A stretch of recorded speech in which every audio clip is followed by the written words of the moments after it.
Salutations! Welcome to Pod Mortem.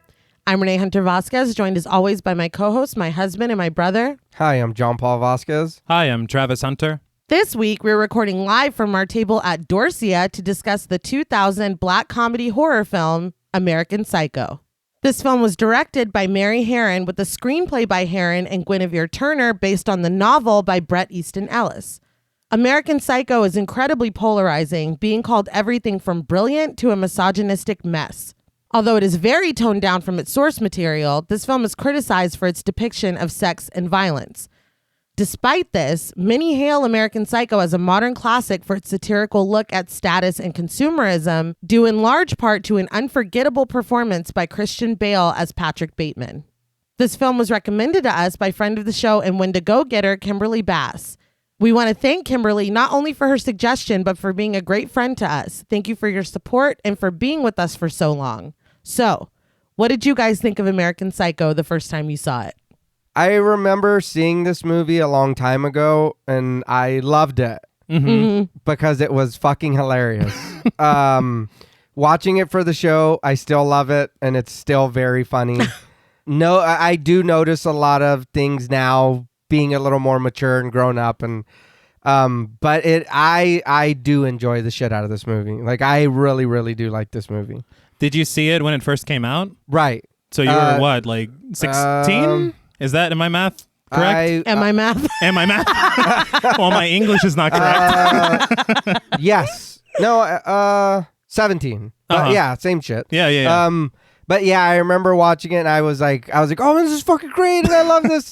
And then not really understanding what was going on. But watching it as a grown up, I was like, oh, okay, I see now. Yeah. Because I had watched it other times too, but I just watched it for what it was. You know what I mean? And I was like, oh, this is just hilarious. There's a bunch of guys acting stupid, doing dumb shit, saying dumb shit they shouldn't be saying, whatever. Yeah. But then watching it now and I'm like, oh, wow. I was like, I should have not enjoyed this so much. No, yeah. I kind of came across the same realization. Yeah. Because I think we watched it. I don't remember how old we were. We were too young. I was going to say, all I know is we were too fucking young. Absolutely. Way too young. And, so young, in fact, that I don't even really think I got it at all. Yeah. No. I think I got that I probably shouldn't be seeing it. Right. And for me, as a kid, I think... Yeah. That's it. That's all it takes. And so you like it because you're not supposed to even be watching it. Right. But I think that I loved it then, but I didn't appreciate it because I couldn't understand it. Right. But now it's like a completely different thing. I just think it's genuinely so good. Oh, yeah. And there's like moments that I consider like silently frightening. Oh, yeah. That I didn't catch as a kid. But as JP said, there are other moments that are just goddamn hilarious. Yeah. Like, this is one of the funniest horror movies I've ever seen. Yeah. It is. And is it meant to be that way? I would assume because I think it is. It's so funny. Yeah. I mean, I will say that when I saw it when I was younger, I did not get. I mean, I know there are some parts that's funny. I know the raincoat. Right. There are memeable moments, but I didn't realize how intentionally funny a lot of this is, and how fucking ridiculous Patrick Bateman is. yes. I definitely did not. I mean, I think I just saw this as like a straight horror film, Right. And this is like. Obviously, we haven't gotten into the story or anything yet, but this is just this person that does this horrible shit. But I'll also say the ambiguous ending. Yeah, that completely fucking went over my head. No, it's like don't be watching this as a kid. I'll just say that. But I loved it then, and like you said, T, that was probably in large part to there's naked people in this and fucking a chainsaw. You know what I mean? Like, I shouldn't be watching any of this, but I'm having fun. Right. So I love this. Yeah. Now that I'm older and I have read the book, which we'll talk about. If you think this is bad. I didn't have the time to spare. Holy shit. I had wanted to, but... Turn the sex, the violence, the racism, the misogyny, and the homophobia to a 12, wow. I would say. It's disgusting. Uh-huh. And boring at the same time. I know that sounds ridiculous, but you'll get a chapter of him having a threesome, and he will describe every single second of it. And then in one paragraph, they're all having fun, and in the next, there's blood and he's running, and you don't know what the fuck happened. Right. And so you're like, whoa, this is crazy. And then the next chapter is a boring ass night out with his friends. And they're arguing about if, tie clips are in or not. That's the whole chapter. Well, they're definitely not. And then, and then you get a chapter on Whitney Houston, literally like 6 pages on fucking Whitney Houston. Wow. And was it co-written by Wikipedia? Yeah. Right. It's just, and I understand why it needs to be that way, and that is the brilliance of it, because we do get voiceovers in this film of that, but it's streamlined in a way that it's palatable. In the novel, it's first person, although sometimes he'll be like, I did this, I did that, and Patrick said, it's like, wait a minute. Yeah. You're stuck in that. You're stuck itemizing every label of this, whoever he's talking to. We got to know what who his tie is from, the jacket, the shirt, where did he get his haircut, where his like, it is exhausting. I'm like, I would be fucked up too if this was my thought process. Like, I think that's one thing that always confused me, because I did read in The Guardian that whenever the novel came out, it was protested. Right. People were breaking into bookstores. He got death threats. They were like pouring like fake blood on copies of the book and like just fucking everybody. Not everybody. That's a lie. Everybody hated it. No, a lot of people hated it. A lot of people said it was, all these critical fucking piss rippings written about it. Yeah. Right. And then you get the movie, and then you have kind of seemingly a similar reaction to the film. But the thing about the film is that watching it with the mindset, I guess, of myself right now, it's not that shocking. No. It's not that, like, there's nothing that you see that you're like, oh my God. Yeah. Like, it's not, I noticed that kind of watching it critically this time around. A lot of the times where there is violence happening, it kind of cuts away, and then you see the aftermath of it. That's the thing. But you don't actually see the violence. And I never noticed that, obviously, when I was younger, because it's just like a bunch of fucked up shit happening. Or even as an adult, until I was watching it this time, and I'm like, they really don't show much of the actual violence happening. You don't really see a lot of it. Well, it's like I said on the Texas Chainsaw Massacre episode 20. It's the pornographic versus erotic, where erotic is the feather and pornographic is the entire chicken. The laughing chicken. It sounds it sounds like the novel's The Laughing Chicken. Right. And the film's The Feather. It is. It's incredibly graphic. And not just the sex scenes, the torture is a lot. And I've said it before, incredibly desensitized, but there were a couple things where I'm like, just reading it, or if you're doing it audio, listening to it, it's just like, fuck, dude, like there's cannibalism, which I know is kind of alluded to in this, but we don't. In one line. Yeah. And I have something interesting to say about that when we get there. But there's a scene with a rat that, if you've read the book, you know what I'm talking about. It's fucked. Do they make, does he get into Patrick Bateman's hat and they make food together? That's exactly what happens. I think I'm going to love this book. Now, before we criticize this film's outfit, we would like to issue a warning for spoilers. Podmortem is a very in-depth podcast, and in thoroughly discussing horror films, we have no choice but to spoil a thing or two. If you don't wish to be spoiled, please go watch the film, then come back and enjoy the show. If you've already seen the film or don't care about spoilers, then let's return some videotapes. The film opens with credits, black words against a white background as drops of red fall around them.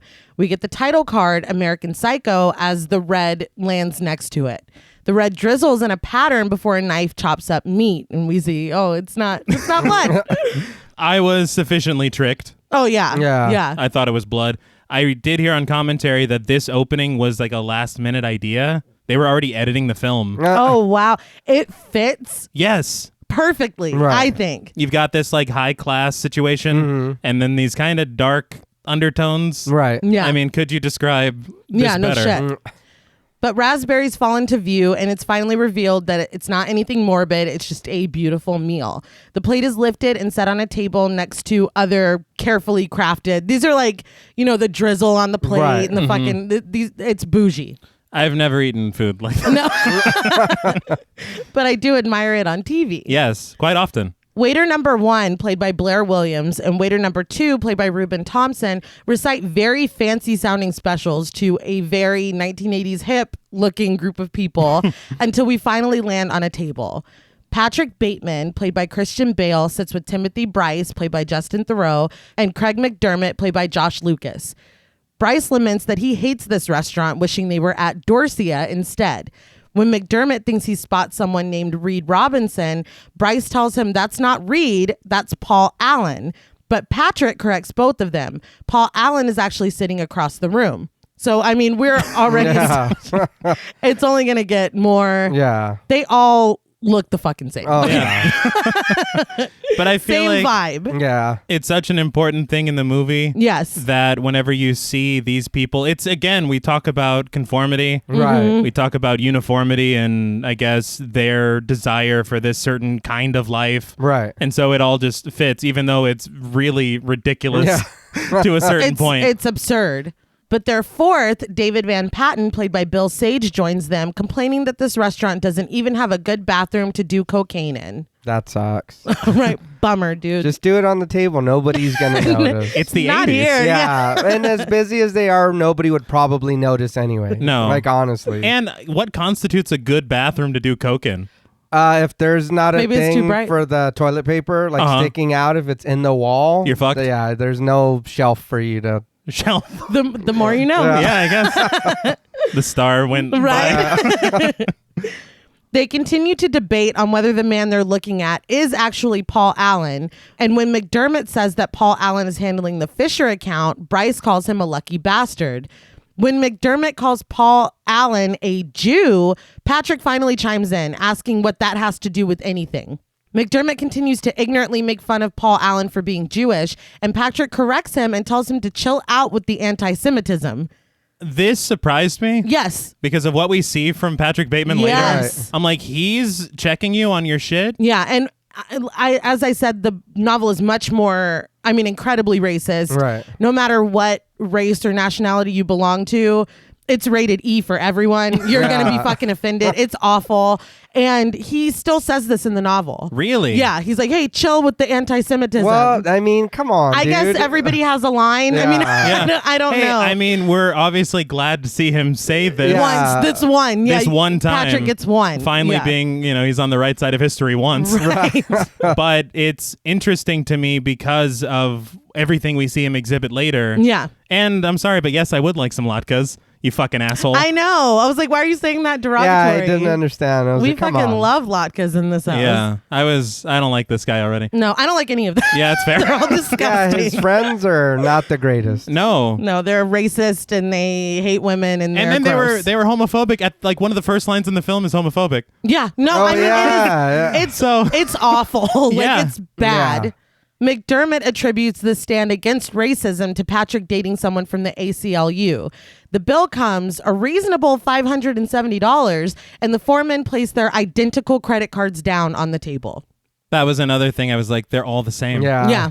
Later, they slip a $50 bill to the bouncer and are let into a club.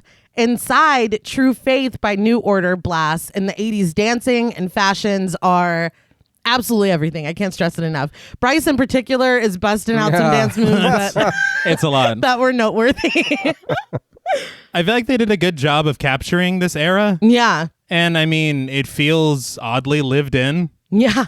I read that the majority of the budget went to music. Mm-hmm. And I feel like it was, I think money well spent. Right. Because not only does it set the atmosphere, it just really like submerges. Oh, God. Well, I know I told you when I finished watching it, I was like, I feel like I'm 9 years old. I was Yeah. like, that is what I was listening to. That's what was on the radio or what was playing from the speakers of my mom's radio or my brother's or what. I was like, that's real shit. Yeah. I was like, that's exactly what we were listening to. I know they had said that they had a lot of trouble securing the rights to a lot of the music. Oh, I bet. I guess like a lot, and it's the same with like whenever they get into the products and the clothing. Right. Yes. A lot of people did not want to be associated with this movie. Right. Yeah, I have some specific examples later. And another example of a song that they were not given permission to use that they found a way to still kind of use. Yeah. Yeah. It's honestly genius. I mean, it is. But Patrick tries to buy a drink at the bar with his card, but the bartender, played by Kelly Harron, tells him that his card's no good here. This is a cash bar. And yes, Kelly Harron. Yeah, She's the director's sister. Very cool. Nice. So Patrick hands over the cash with a smile, but when the bartender turns to get his drinks and his change, he tells her that she's a fucking ugly bitch. He wants to stab her to death and play around with her blood.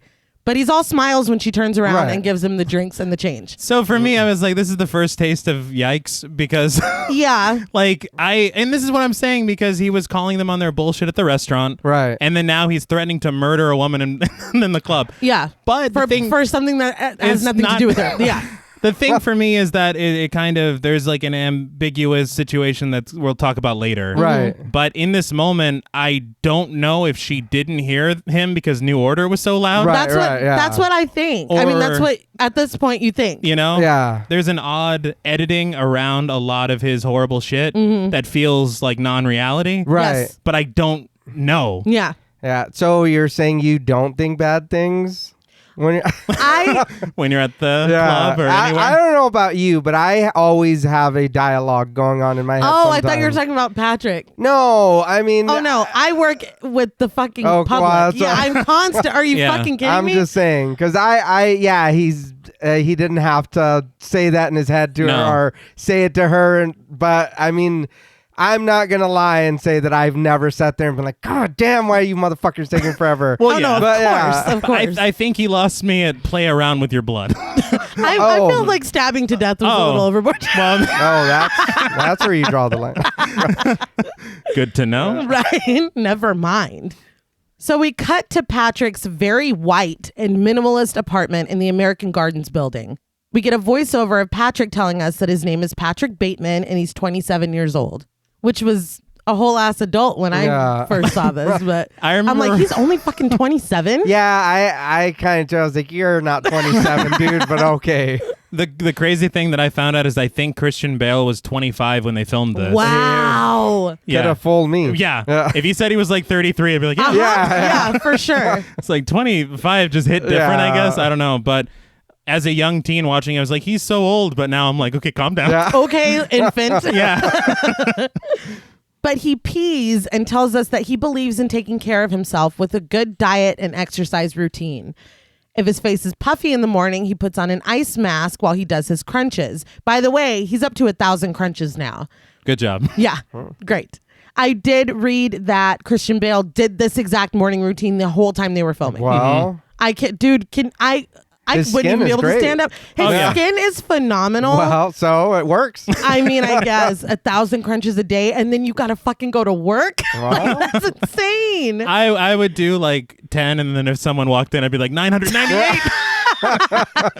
1,000. All right, let's go. Woo. Let's go film. That's a new record. Yeah.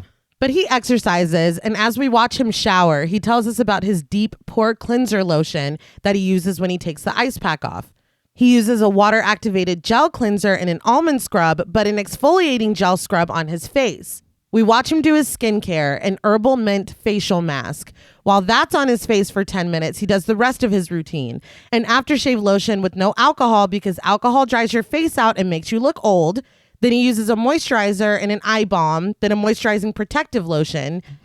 He peels his mask off and tells us that there's an abstract idea of Patrick Bateman, but there's no real him. He says that he can hide his cold gaze, and when you shake his hand, you can feel his flesh. You may even think your lifestyle is comparable to his, but he is simply not there. So just a little interesting note. Mary Harron said that the mask peel was done on the first take. Nice. It's perfect. It's perfect. Yeah. I've never been able to do it like that. No. I even thought too. I was like, I wonder how many times they had to do that. Yeah. I was like, because he. There's a couple of times it's like, oh, it's gonna tear, Yeah, and then and it it doesn't. doesn't. Yeah, and I was Yeah. like, oh shit. And honestly, as he's listing all of his shit, I was like, am I supposed to be doing all this? Yeah. I was like, what time are you waking up to do No this? Yeah, no shit. That's a lot. dude. Yeah. Yeah. When you're rolling into work Yeah, at like no 1 p.m. Yeah. God I mean, damn. honestly, probably. Yeah, it's true. Yeah. I thought now we could talk about his casting as Patrick Bateman or casting in general. For sure. I read now this is kind of demonstrating how long it takes for films to reach the screen when they're adaptations sometimes, because the rights to this film were bought in 1992. And then this film obviously came out in 2000. Yeah. Right. And so in that time, it goes through a lot of people. Yeah. At one point, I think Stuart Gordon was involved, and it was possibly going to star Johnny Depp.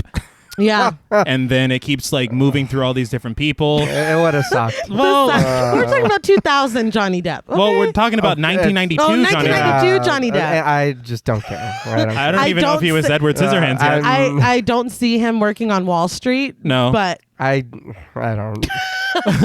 But the thing is that it kept going through all these people. There were talks of possibly Stanley Kubrick wanting to do it, Ooh. like tons of people. Wow. But then it ends up with Mary Harron, Right. Because they were really impressed by a movie she made called I Shot Andy Warhol. Oh, okay. And so they have her, and then behind her back, Lionsgate goes, because she wants Christian Bale. yeah. But they go and they start talking to Leonardo DiCaprio. And the thing about that is that the film was already low budgeted. Right. But then if they bring him on, they gave him an offer, according to The Guardian. His salary alone was going to be $20 million. God Fucking damn. Yeah. Well, because Christian Bale at this point, this skyrocketed him. He was really. He's not Terrence Howard. We're not. no. Bringing up this Iron Man bullshit. Fuck that. Right.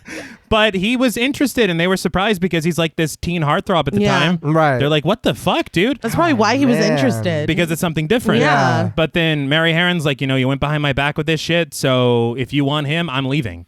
And so she did leave. Yeah. And they get Oliver Stone to direct, and then things just don't work out creatively. Well. And they finally bring back Mary Harron. And the thing that I love about Christian Bale is that he never let up. Yeah. Like for 9 months, he didn't take any acting roles because he's like, they're gonna drop out. and he wanted it and so I will bad. be Patrick Well. Bateman. And so luckily it finally worked out. And the funny thing is, this is like a really hilarious side story, but one of the people that protested the novel and the film being made was Gloria Steinem because of like the horrible acts course, you yeah. know, Right. against women. But the thing is that she, according to a lot of sources, talked to Leonardo DiCaprio to get him to drop the film.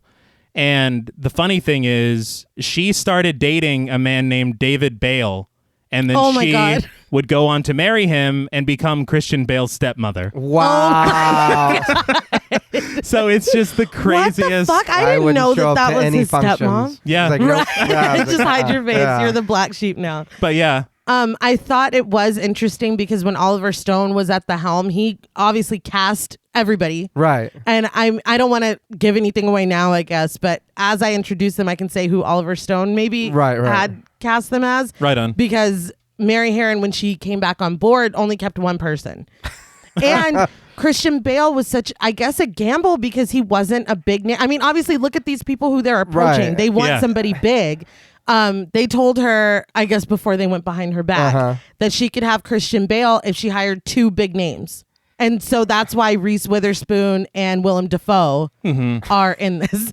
That was the compromise, Right. I guess. I love Leo. I don't think this would have been the same movie at all. No, especially like younger Yeah, Leo. There's no way. This was, I mean, it was also offered to Keanu Reeves. No way. Not at all. And it was also offered to Ewan McGregor, No. who was very interested, but Christian Bale personally was like, please don't fucking take this. I think for me the problem is they're all wonderful actors. Yeah. Absolutely. But fucking Christian Bale brings something that makes this character believable. Yes. I feel like, Like- when they're like, it was always meant to be Ben. Yeah. Like, Yeah. no, it was always Yeah. it was always going to be him. It always should have been him. As I'm watching this, there are moments literally where I was thinking to myself, I don't think there's ever been a better actor than Christian Bale. Yeah. Like, he brings such a nuance. Yeah. There's something that this character could very easily become a caricature. Absolutely. Yeah. Oh, yeah. She even said that with some of the comedic moments that are done in this film, if it was a lesser actor, she said this would, and I don't know if she meant any offense by it. He's really fucking weird now, but she was like, it would just be a Jim Carrey film. Oh. You know? Well, Jim Carrey for a long time was the comedy typecast. Just he's gonna be funny. He's always gonna be silly. Yeah. He's always gonna be over the top. And I feel like if that's what I'm saying, if it was anyone else, it would have been a completely different movie. Mm-hmm. I just can't, like, thinking of those people. And obviously, Ewan McGregor said no because Christian Bale basically begged him not to. Please. Also, when it was in talks in the early 90s, it was David Cronenberg that was attached to it. That was the other one. And his Patrick Bateman was Brad Pitt. You want to know the funny story about Cronenberg's version of the film? The screenplay was written by the author of the book. Yeah. Right. And it ended with a musical sequence on top of the Shut World the Trade fuck up. Center. And I believe the song was Daybreak by Barry Manilow. Who's So- singing, Sure. Patrick? It's people around him. No. And this is, keep in mind, this is the fucking writer of the book that wrote that. And so he's like, I didn't even know what the fuck I was talking about with that. So, I mean, it's very good. It's one of those things that, like, a lot of shit went down, but the best possible outcome happened. Right. That's I still don't even. I've been speechless ever since you said that. That had fallen apart from what I read was Cronenberg said that he didn't want to do any of the scenes that took place in restaurants Yeah. or clubs, and he didn't want to film the violence. And Bret Easton Ellis is like, well, then this isn't going to work. Yeah. He dropped out. They brought a new screenwriter on, and it obviously just ended up falling apart. But there was, I mean, a slim window where we had 92, 93 Brad Pitt as Patrick Bateman. Yeah. Very. I like Brad Pitt, but not for this. No. It just, I mean, Christian Bale wanted it so bad. He Right. got dental work done. Well, I mean, he shows that he wanted it. I mean, in his because performance, he was like, I shows. like my teeth, but Patrick Bateman would Yeah. not be walking around with these teeth. Right. He fucking got new teeth to play. Well. Permanently. Because he was like, if I get caps, I'm going to have a lisp. Yeah. Patrick Bateman. I mean, it's just the commitment. Wow. And then obviously bulked up. It's Yeah. just, Yeah. but he does weird shit with his body in every. I don't see any doctor signing off on any of it. One last thing. I know we have completely fucking derailed, but I read that he based Patrick Bateman on, obviously, Patrick Bateman in the novel. Right. An interview that Tom Cruise did with David Letterman. Right. Where he said he was intensely friendly but had like nothing behind his eyes, which Yeah. is chilling. You know, the reality of that is, first of all, not far off from the truth. No, Yeah. oh no. Yeah. But you see a lot of celebrities that are far more image than person. Yeah. Mhm. Like, I would put Tom Cruise in that category. I honestly, legitimately, this might be unpopular, but if you watch any interview with him, I would put Will Smith in that category. Yeah. Oh. I feel like that's a facade. Yes. He's just putting on a show. Yes. That's it. Like, and Patrick Bateman is performative as fuck. Like, Yeah. there is Yeah. nothing there. Yeah. And ironically, Tom Cruise lives in Patrick Bateman's building in the book. Yeah. He gets in an elevator with them and he's like, I loved you in Bartender. And Tom Cruise is like, it was cocktail. Yeah. That I'm I swear to lightheaded. God. And then the last one was Nick Cage's performance in Vampire's Kiss. Oh, okay. And when you know that watching this, you're like, oh, well, shit. Yeah. Yeah. All I see are the memes. Yeah. But anyway, back to the actual film that we did get. Yes. He peels off his mask and he, basically says there's an idea to him, but not really. Mary Harron said that was the most crucial shot in the film. Right. Because he's taking off a mask Yeah. to reveal another mask. Right. Yeah, literally. And I'm like, God damn. Yeah, But that's it's not fantastic. It's not far off from the truth, though, man. Mm-mm. No. That's the thing. It's like, fuck you. Yeah, like some of the things that he says, I'm like, man, I can't even disagree with you, bro. You know what I mean? Like that. If you're sad and you're just trying to make it through the day, Mm-hmm. you're gonna put that mask on all the time, no matter how sad you are. And it's like, damn, that's really the way all of you and your friends are. You hate life all the time. but you want to pretend to be happy in front of each other. Yeah. I feel like the difference is like when we do that, when we put on a mask to like exist for the day. Yeah. There's something underneath it. Right. Oh yeah, he's him. he's just a mask. Yeah, which is kind of, again, frightening. Yeah. But after he says that, haunting and empty statement, we cut to him stoically walking down the hall of Pierce & Pierce, the investment firm where he works. And despite his very serious face, Walking on Sunshine by Katrina and the Waves blasts in his headphones. I don't know why that was hilarious to me. I mean, because he looks so mad. And it's like, how can you be mad listening to that? The happiest song in the Yeah. world. When he gets to his office, his receptionist, Jean, played by Chloe Sevigny, remarks that he's late. He blames it on an aerobics class that we know he didn't go to and asks for his messages. She informs him of a cancellation and someone wanting to meet him for drinks, which Patrick tells her to cancel. When she asks what to say the reason for the cancellation is, he tells her to just say no. So he's using 80s slogans. Yeah. Nancy Reagan. Right. Yeah. Right. This is the one casting that Oliver Stone had that Mary Harron kept, was Chloe Sevigny. Oh, okay. It was the only one. I love her, dude. Oh, yeah, she's fantastic. She's great. But Patrick then tells her to make a reservation at a restaurant for 3 for lunch, then a restaurant for 2 for dinner on Thursday. When she asks if that one is for something romantic, he laughs and is like, no, I'll make the reservations. Just go get me a mineral water. It's like, God the fuck? damn. Yeah. She starts to leave, but stops to tell him that he looks nice today. Instead of accepting the compliment, he tells her not to wear that outfit again. She's like, what did you say? And he's like, don't wear that again. I swear I thought it was going to be one of those things where he didn't actually say it. Right. But he's like, no, I mean, No, you're yeah. not. Don't wear that again. He tells her that she needs to wear a dress or a skirt because she's prettier than what she's wearing. I did appreciate that she rolls her eyes at this. Yeah. Yeah. And the phone starts to ring and Patrick tells her to tell whoever it is that he's not here before telling her that he wants her in high heels because he likes high heels. She's working, dude. Yeah. Like, for real, that's No, your it's- concern. It's not- gross. And in the novel, almost every woman, he's like, my receptionist, Jean, who's in love with me, blah, blah, blah, blah, blah. Yeah, it's so, he's so gross. Like, I can't stress it enough. But it seems like this exact style of boss was like Oh, yeah. Yeah. so prevalent in this era. Yeah. It's fucking disgusting. But Jean leaves, and since Patrick is too busy to take any calls, he puts his feet up on the desk and turns on the TV. Does he work at all? He doesn't. That's another thing is him and his friends, we never see them working. Not once Yeah. in the whole film. They talk about having jobs, Yeah. but you never see them work. That night, a taxi drives down the streets of New York. In the back seat is Patrick and his fiancée, Evelyn Williams, played by Reese Witherspoon. Now, she was, before Mary Harron came back, cast as Cameron Diaz.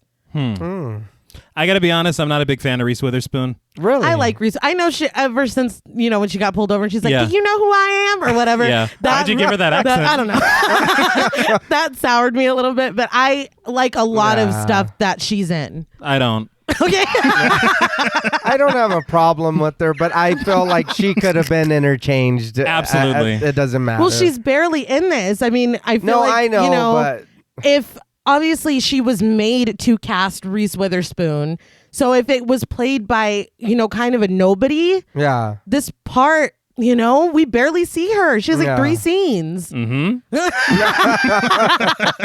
She was also pregnant when they were filming this. She was Oh, 3 months really? pregnant. Really? And Mary Harron was pregnant when she directed this and during, post-production and everything. God damn. All right, Yeah, thought that was pretty badass. Mm-hmm. But she's sitting there talking to him, and Simply Irresistible by Robert Palmer is just blaring in his headphones. Wow. His voiceover expresses his annoyance at Evelyn buzzing in his ear as he's trying to listen to Robert Palmer. But if you listen, she's trying to plan their wedding, down to Annie Leibovitz being their photographer. Which is Crazy. holy shit. Yeah. She tells him that they need to get married already, and Patrick raises one of his headphones up to tell her that he just can't take the time off work.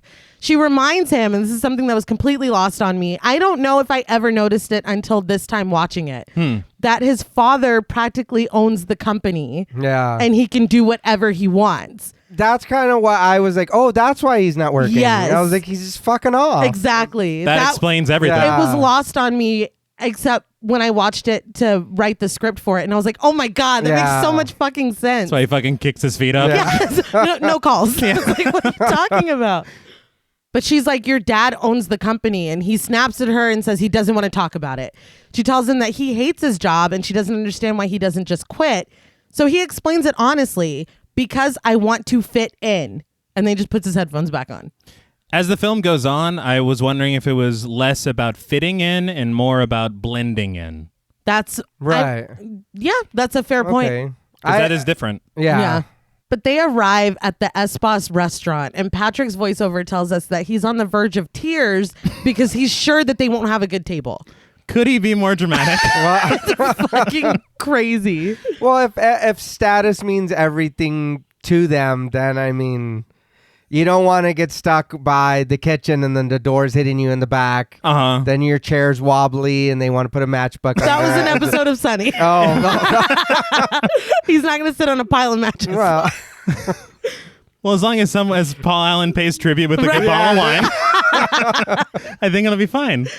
But when he sees that they do have a good table, relief washes over him. They arrive at their table where Bryce waits for them, along with Evelyn's cousin Vanden, played by Catherine Black, and her boyfriend Stash, played by Park Bench. I just want to say I love their aesthetic. Oh, yeah. Right. Stash has a very Robert Smith situation going on. I was going to ask because I was like, is he that Robert somebody? Smith? Yeah, I was like, is he somebody or? I just thought, I mean, if I were in the 80s, this is who I would be hanging out with. Right. Oh, absolutely. And I would spend all dinner talking to Vanden. Yeah. For sure. But Evelyn introduces him to Patrick as artist, but Patrick doesn't say a word. Bryce hands the menu to Patrick before hugging Evelyn and telling her how awesome she looks. He kisses her cheeks and neck, but Patrick only looks over the menu, which is written in Braille. I felt like it was a lot. They're greeting with each other. Yeah. And Patrick's just like, well, what are we going to eat? Yeah. I'm just like, I don't know. But he's like, is this menu fucking metal? Yeah.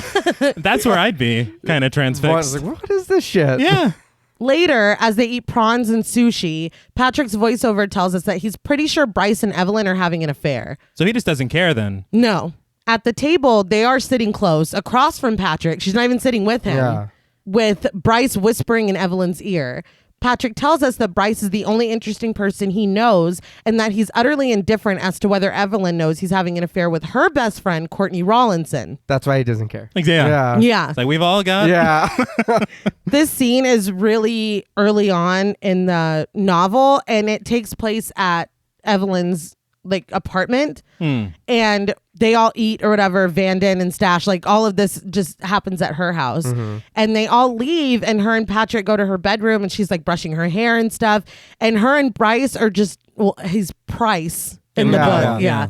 And Paul Allen is Paul Owen, but anyway, they're just openly flirting, and him talking about sleeping with her, and he's messing with her, and they're giggling, and she's wearing a robe, and he crawls under the thing and is reaching up under her robe and stuff, and Patrick's just haha, yeah, he's just trying to keep the conversation going. It's very weird, but they're fucking clearly having an affair. Right. Why would you keep? He's like, so that arugula salad? Yeah. It's so bizarre. What are you doing? I don't know. Oh, and the Oliver Stone casting for Courtney was Elizabeth Berkley. Really? Yes. Yeah. I prefer Samantha Mathis. Yeah. But we pan over to Courtney, as you said, played by Samantha Mathis, who sits next to Patrick. Patrick describes Courtney as nearly perfect looking and says that she's usually operating on one or more psychiatric drugs. Can I say that being called nearly perfect is worse than being called ugly? I don't think worse than being called ugly. I would rather someone call me ugly than be like, you're nearly. I'll take it. I'll take nearly perfect for fine. sure. All right, we'll disagree to disagree. I'll be the fucking runner-up. I don't care.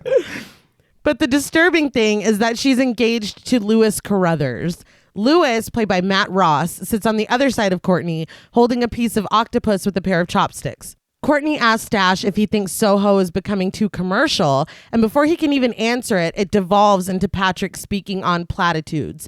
There are more important things like us ending apartheid, slowing down the nuclear arms race, stopping terrorism, ending world hunger, providing food and shelter for the homeless, opposing racial discrimination while promoting civil rights and equal rights for women. Basically, a return to traditional values and moral concern with less materialism in young people, which, really anti-everything Patrick Bateman is, or his friend group is. I feel like, I don't know, Courtney's like, do you think it's becoming, he's like, well, let me fucking, I can talk about the real issues. I don't know if he's trying to show out. I don't know what the fuck this is. But he's acting like, don't ask me about blank. Let me worry about blank. Or whatever Price said. Yes. It seems almost like he's giving a political speech. Right. Yeah. But it seems just like pure bullshit. Well, it's all platitudes. There's no, we need to do this for this. It's well, yeah, in war, it's everybody. Yeah, I think we all want that. I don't know. It was very weird. Kind of like he's just trying to one up his friend. He's just like, he's like, oh yeah, check this out. But Bryce laughs, choking on his drink, probably because he knows Patrick or, knows him as well as you can know him. Courtney blinks slowly, clearly stoned, and Evelyn just stares at him. Lewis tells Patrick that his tirade was thought-provoking. I mean, yeah. Sure. I mean, thought-provoking as to how the fuck are we going to do any of that? Yeah. Sure. Later, Patrick withdraws a lot of money from an ATM, and when a woman walks past him, he catches up to her and tells her hello when they're both stopped waiting to cross the street. She tells him hello back, and they both cross the street. We immediately cut to Patrick at a dry cleaner's arguing with dry cleaner woman, played by Margaret Ma. The man next to her holds up white sheets with huge red stains on them. Patrick yells that bleach is out of the question. These sheets cannot be bleached. He can only get them in Santa Fe. They're very expensive and he needs them to be cleaned. With a chuckle, he leans in and calmly tells the woman that if she doesn't shut her fucking mouth, he will kill her. When she reacts in surprise to this, he continues as if he never said it, telling her that he has a lunch meeting in 20 minutes at Hubert's with Ronald Harrison and these sheets need to be cleaned by this afternoon. But there is a jarring edit. Yeah. So that's why I'm saying, I'm like, was that just what he wanted to say? Because when it cuts back to him, it really is unnatural. Like we didn't just see that. Yeah. Like an insight to him. Yeah. Right. But I did want to say, when I'm talking about silently frightening, it's that moment with the woman. We don't see what happens with him that night, but the next time we see him, he's got a pair of bloody sheets. Yeah. Right. What the fuck? Yeah. You know, and they're And acting like it's nothing. Your Yeah. brain fills in the blanks. Yeah. Also want to call out the composer of the film. It is a guy called John Cale, who was a founding member of the Velvet Underground. Oh, shit. And so I just feel like that, first of all, that music where they're crossing the street is very creepy. Yeah. But later on, there's almost like some Psycho vibes. Yeah. Yeah. There's like really tense like strings and stuff later. Yeah. It's very good. I enjoy it. But he continues to scream at her that he doesn't understand her and calls her a stupid bitch. He's interrupted when Victoria, played by Marie Dame, comes in and recognizes him. She tells him it's crazy to come all the way out here for dry cleaning, but they really are the best. Patrick snatches the sheets away from the man and asks Victoria if she can talk to them. If they're the best, why can't they get these stains out? Victoria's like, what are those? And he's like, oh, cranberry juice. Cran apple. I like how he gets more specific. It's like, well, not just cranberry. Cran apple. He thanks her for talking to them and tries to leave for his meeting, but Victoria stops him. She says they should have lunch sometime, but he says he's always working. She proposes this Saturday, and after confirming that next Saturday is good for her, he's like, oh, well, I can't. He says he's going to see a matinee of Les Mis, and he's like obsessed with Les Mis in the novel, and I know there's like a framed poster for it in his apartment. Like, Yeah. I don't know. I think whenever he's using the restroom, Right. they got that really good shot of him in the reflection of Yes. the... Yeah, So yeah. I'm like, it's got to mean Yeah. something. Oh, all right.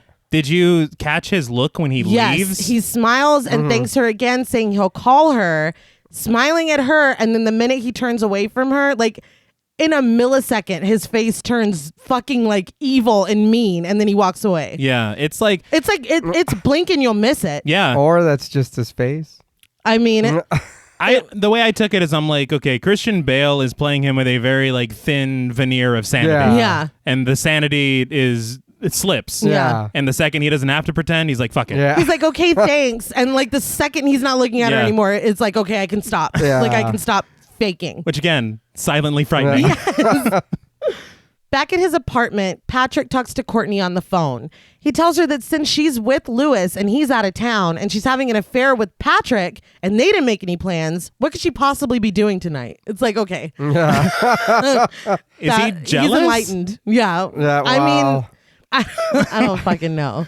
On her couch with a bunch of prescription pills on the table next to her and a glass of wine in her hand, Courtney tells him that she's waiting for Lewis to call because he said he would. Porn is just playing on Patrick's TV Right. as he tells Courtney that she's dating an asshole, the biggest dickweed in New York, a tumbling dickweed. And she's like, yeah. But she says she can't go to dinner. He insists, saying that he was thinking of taking her to Dorsia. He's like, isn't he holding a like a porn DVD in his hand? Yeah, and the title of it's not real. It was designed by the production. But the title of the porn is Inside Lydia's Ass. Well, some of them don't really. It was Just get straight to the point. Yeah. very thought provoking. I He's just reading it like it's a film. Like Well, he's like, he's- I want what genre is this? He's like, well, what's the commentary on that? He wants to know the story. Hey. I don't see a problem. But the mention of Dorcia changes Courtney's tune, and he tells her to wear something fabulous. Patrick hangs up with her and phones Dorcia. He tries to make a reservation for 2 at 8 or 8:30, and the only response he gets is hysterical laughter. I gotta be honest with you. Yeah. After this, I would burn down Dorsey. Yeah. That is unacceptable. That is unacceptable. I don't care how fucking rich. Yeah, no shit. But I just love how casually he says it when he knows goddamn well he's not getting a table. Yeah. I mean, it seems like this restaurant is like the shit. It's the place to be. Yeah. The place to be. That night, he sits in the back of a taxi with Courtney as she details her day, facials, and shopping. When he's distracted, Courtney has no patience for it, and he tells her to take more lithium or a Diet Coke. He's distracted because Trump's... Like car or something goes by, he says. He's got this obsession with Trump. I think he's mentioned, I can't remember, like 15 times in the novel or something. And if you look at when this is supposed to be, it like makes and who Patrick is trying to be, it makes a lot of sense that Trump would be his like Idol? aspiration, maybe. Well, I mean, there's even little moments in Christian Bale. I don't know if he used it as like a jumping off point at all. Right. But there are ways that he breathes when he does some of his lines that are very Trump. Oh man, maybe. I would not even put that past Christian Bale. And it's like you kind of miss the time when Trump was just a racist piece of shit business owner. Yeah. Not former president. Yeah. Like, let's go back to the 80s, guys. Please. But Courtney sadly says that she just wants a child, just 2 perfect children, before nodding off. Yeah, she's fucked up. Yeah, she's gone. Mm-hmm. She wakes up already seated at a table in a restaurant. Incredulous, she's like, this is Dorcia? And Patrick's like, yep. But he's holding a menu that literally says Barcadia. Yeah. Hey, man, he's doing, I guess, what he has to. He's like, she won't fucking know the difference. He tells her what she's going to have for dinner, citing the reviews of the meal from New York Matinee. Slumping down in her chair, she thanks him. So one thing they had mentioned on commentary is that the food gets more and more abstract as the movie goes on. Mm-hmm. This is still within normalcy because peanut butter soup, as they say in the film, is actually a delicacy like in African cuisine and as well, I think, in some East Asian countries. And it looks delicious. I was going to say it sounds good. Yeah, so I'm like, you haven't lost me yet. You have not lost me yet. I feel like the restaurants get crazier too. They because do. there's one that he goes to later where I'm like, stop it. There's one that he goes to soon that I can't believe they're even in because it seems like they would never go to a place like this. We're probably talking about the same thing. Okay. The next day at Pearson Pierce, Lewis thanks Patrick for looking after Courtney and asks him how he was able to get them a reservation at Dorcia. Patrick says that he just got lucky. Lewis gushes over Patrick's suit, correctly guessing that it's Valentino, but when he reaches out to touch it because it looks soft, Patrick smacks his hand out of the way and tells him that his compliment was sufficient. That made me laugh out loud. Yeah. Because he's like, ooh. I'm laughing more at Patrick because even his thing is artificial. Right. He isn't just like, don't touch me. He's like, your compliment was sufficient. Yeah. It's like, Jesus Christ. Like, he's just so fake. Speaking of his clothes, I know you said that there were a lot of brands that were like, we don't want to be in this. Yeah. I read that his underwear, because he's in his underwear a lot, was supposed to be Calvin Klein. Right. And they were like, no. Like, they did not want any of their shit to be used. Cerruti said that Patrick Bateman could wear their suits, but not when he was doing anything bad. Okay. Yeah. And Rolex, because in the novel, he's obsessed with his Rolex. Yeah. There are times when he's naked for flesh reasons and he will not take off his Rolex. Rolex was like, yeah, y'all can wear it, but he can't. So Patrick Bateman is not wearing a Rolex. Other people are. They would not let him wear it. What the fuck? Yeah, it's fun. Shit like that is funny to me. Like what you said about Apple. Yeah. It's like the fact that they think I'm going to watch this and be like, he wears Rolex? Yeah. Like, I mean, it's just, the thought process there is so silly to me. Right. I think, brands just get it in their head that they're like any kind of negative anything. Right. And we can't. I mean, I get it, but if the main focal point is him, you're gonna see something he's wearing or something he has, and it's like, that's badass. What is it? Oh, they're not credited, or they don't. It's a fake company name. Yeah. Well, I don't know. Yeah, I could forget really it. buy that. Yeah. So fuck it. I'll waste $500. Oh, it's not real. Never mind then. Yeah. You know, it's like, come on, dude. It's almost like a wasted opportunity. Yeah. Because especially in this film, Patrick is despicable and disgusting, but Right. he be dressing. He's Yeah. rich. You know what Oh, I mean? yeah. He always looks good. So it's not like, I feel like it's a missed opportunity to be like,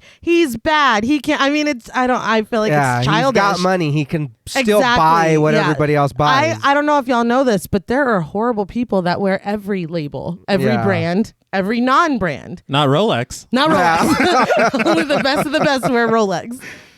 But they're interrupted by Paul Allen, played by Jared Leto. We've talked a lot about him, have not seen him yet, who walks in and addresses Patrick as Halberstram.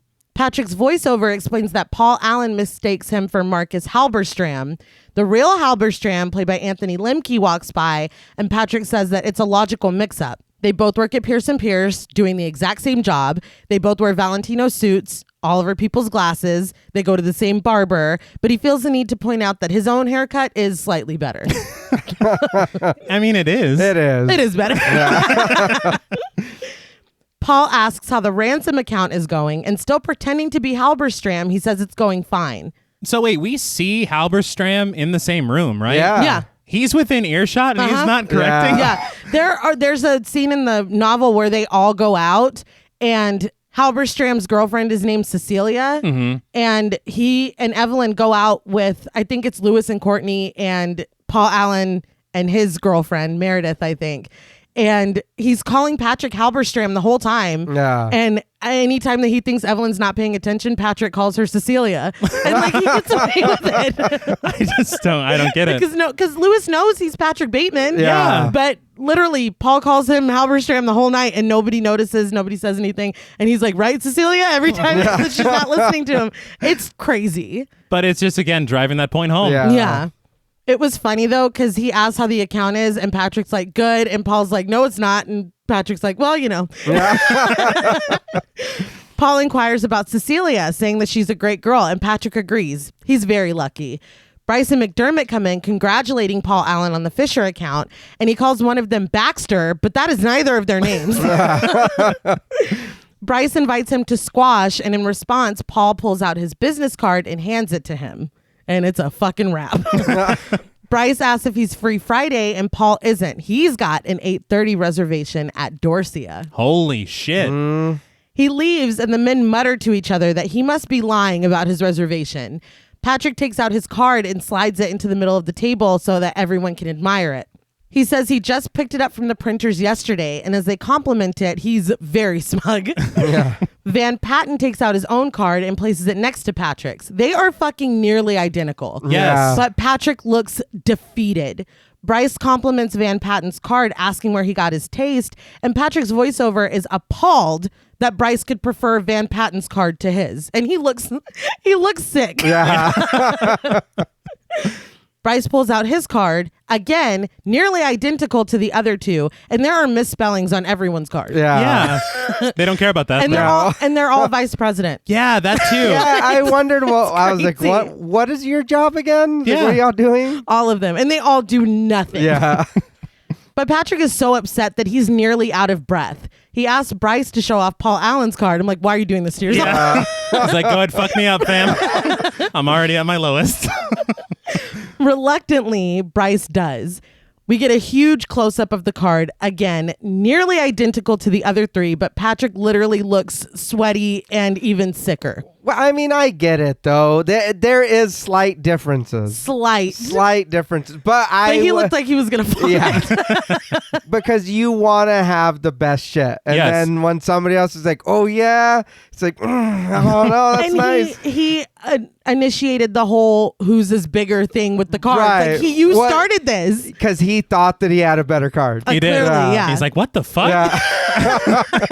I will say I find this sequence, I think it's amazing Yeah. because it drives that point home that we've been talking about the entire time about this conformity. Yes. But to me, it's in Patrick's boiling rage underneath. Yeah. It's He's in struggling. Bryce's hesitation to show Paul Allen's card. Yeah. He's like, I don't know if you're ready for this.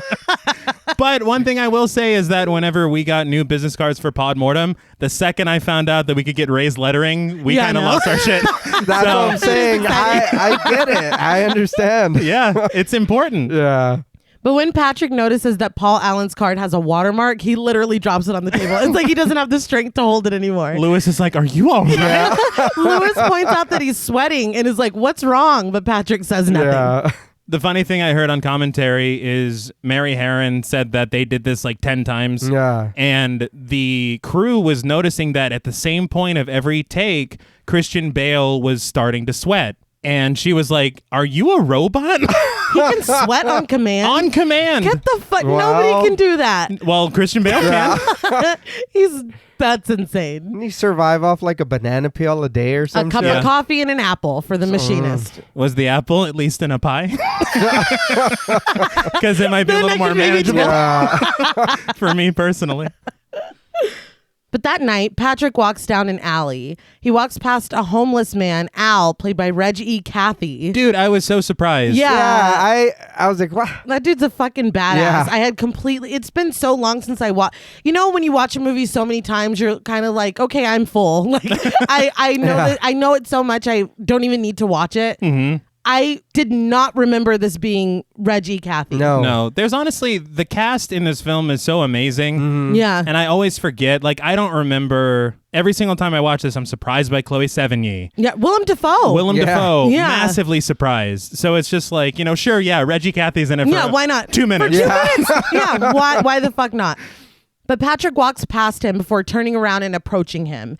He asks if he wants money or some food, and Al admits that he's hungry, and Patrick rudely points out how cold it is outside. He squats down next to Al and asks if he's so hungry, why doesn't he get a job? Al says that he lost his job, and Patrick assumes he lost it because he was drinking. It's just, I mean, Yeah. This whole scene is disgusting. it is, but then at the same exact time, it feels like the bullshit Reagan era politics. For sure. Yeah. Yeah. To where it can't be societal circumstances that led him here. He had to do it himself. Well, you know where victim blaming comes in, because it's easier to say, oh my God, he was probably a drunk and he lost his job because he fucked up, than to be like, the reality of it, a couple fucking bad decisions, or not even decisions, bad circumstances happening to you, that's you. Yeah. Yeah. So it's just easier to be like, oh wow, I bet he fucked up big time. I'm good because I'd never do that. So that's never going to happen to me. And if you're wealthy and you blame this situation on their actions or their decisions, you don't have to help them. Yeah. Because I made good decisions Yeah. and you made bad decisions, and that's why you're right there and I'm over here. Yeah. So It's basically, disgusting. fuck Ronald Reagan. I think that's what we're all trying Yeah, to that's say. the whole point of this movie. Yes. But he asks Al's name, and once he learns it, he addresses him by it, telling him to get a goddamn job. He tells him that his negative attitude is what's stopping him, and he'll help him get his act together. This feels very, oh my God, you're depressed? Like, just think happy thoughts. Yeah. Like, Yeah. that's what it's giving. Bootstraps. Yeah. Ugh. Exactly. But Al begins to gush about how kind Patrick is and begs him to tell him what to do because he's just so cold and hungry. He touches Patrick's arm, and Patrick removes his hand and asks him if he knows how bad he smells. Finally, he apologizes and stands up, telling Al that he just doesn't have anything in common with him. Why is he treating it like they're at like a business lunch? Yeah. We just don't have a lot They're in like, they're common. speed dating. Yeah, Yeah, this like- probably just won't work. What is his attitude? It's very weird. Yeah. It's strange. He squats back down and opens his briefcase. Al begins to thank him again, and Patrick asks if he knows what a loser he is. He stabs Al to death out of nowhere, and when his dog begins to bark, he stomps the dog until it dies too. Then he just stands up and walks away like nothing happened. So I guess this answers the sheet question from before. Right. He clearly is a murderer. Now, I'm starting to think that wasn't cran apple juice. Oh my God. I just thought, I mean, it's bad enough what he's doing to Al, but then this situation with the dog really Yeah. hurt. No, it's just so unnecessary. And I will say, cinematography wise, the shot of him walking away into the smoke, it's very, It is nice. very nice, Yeah. almost Gotham City like, but I just find this whole thing like very jarring because it's not like anything we've seen so Yeah. far. No. Like, you already know he's kind of a piece of shit, but you don't understand. And even the, like, inferring it with the woman and then the sheets and everything. Right. Like, this is just, it's beyond. And in the novel, he, like, stabs a knife into his eye. God. It's awful. Yeah. It's really bad. It seems like some of the things written in the novel were kind of coming from a place of, just because you can doesn't mean you should. Right. Oh, but he did, though. Yeah. Yeah, Damn. no, it's a lot. But right on the heels of that, we immediately cut to Patrick getting a facial. The facialist, played by Jessica Lau, tells him what beautiful skin he has, and he says literally nothing in return.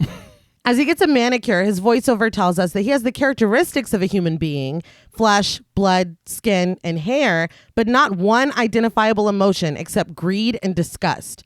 He lies naked in a tanning bed as he says that something horrible is happening inside of him.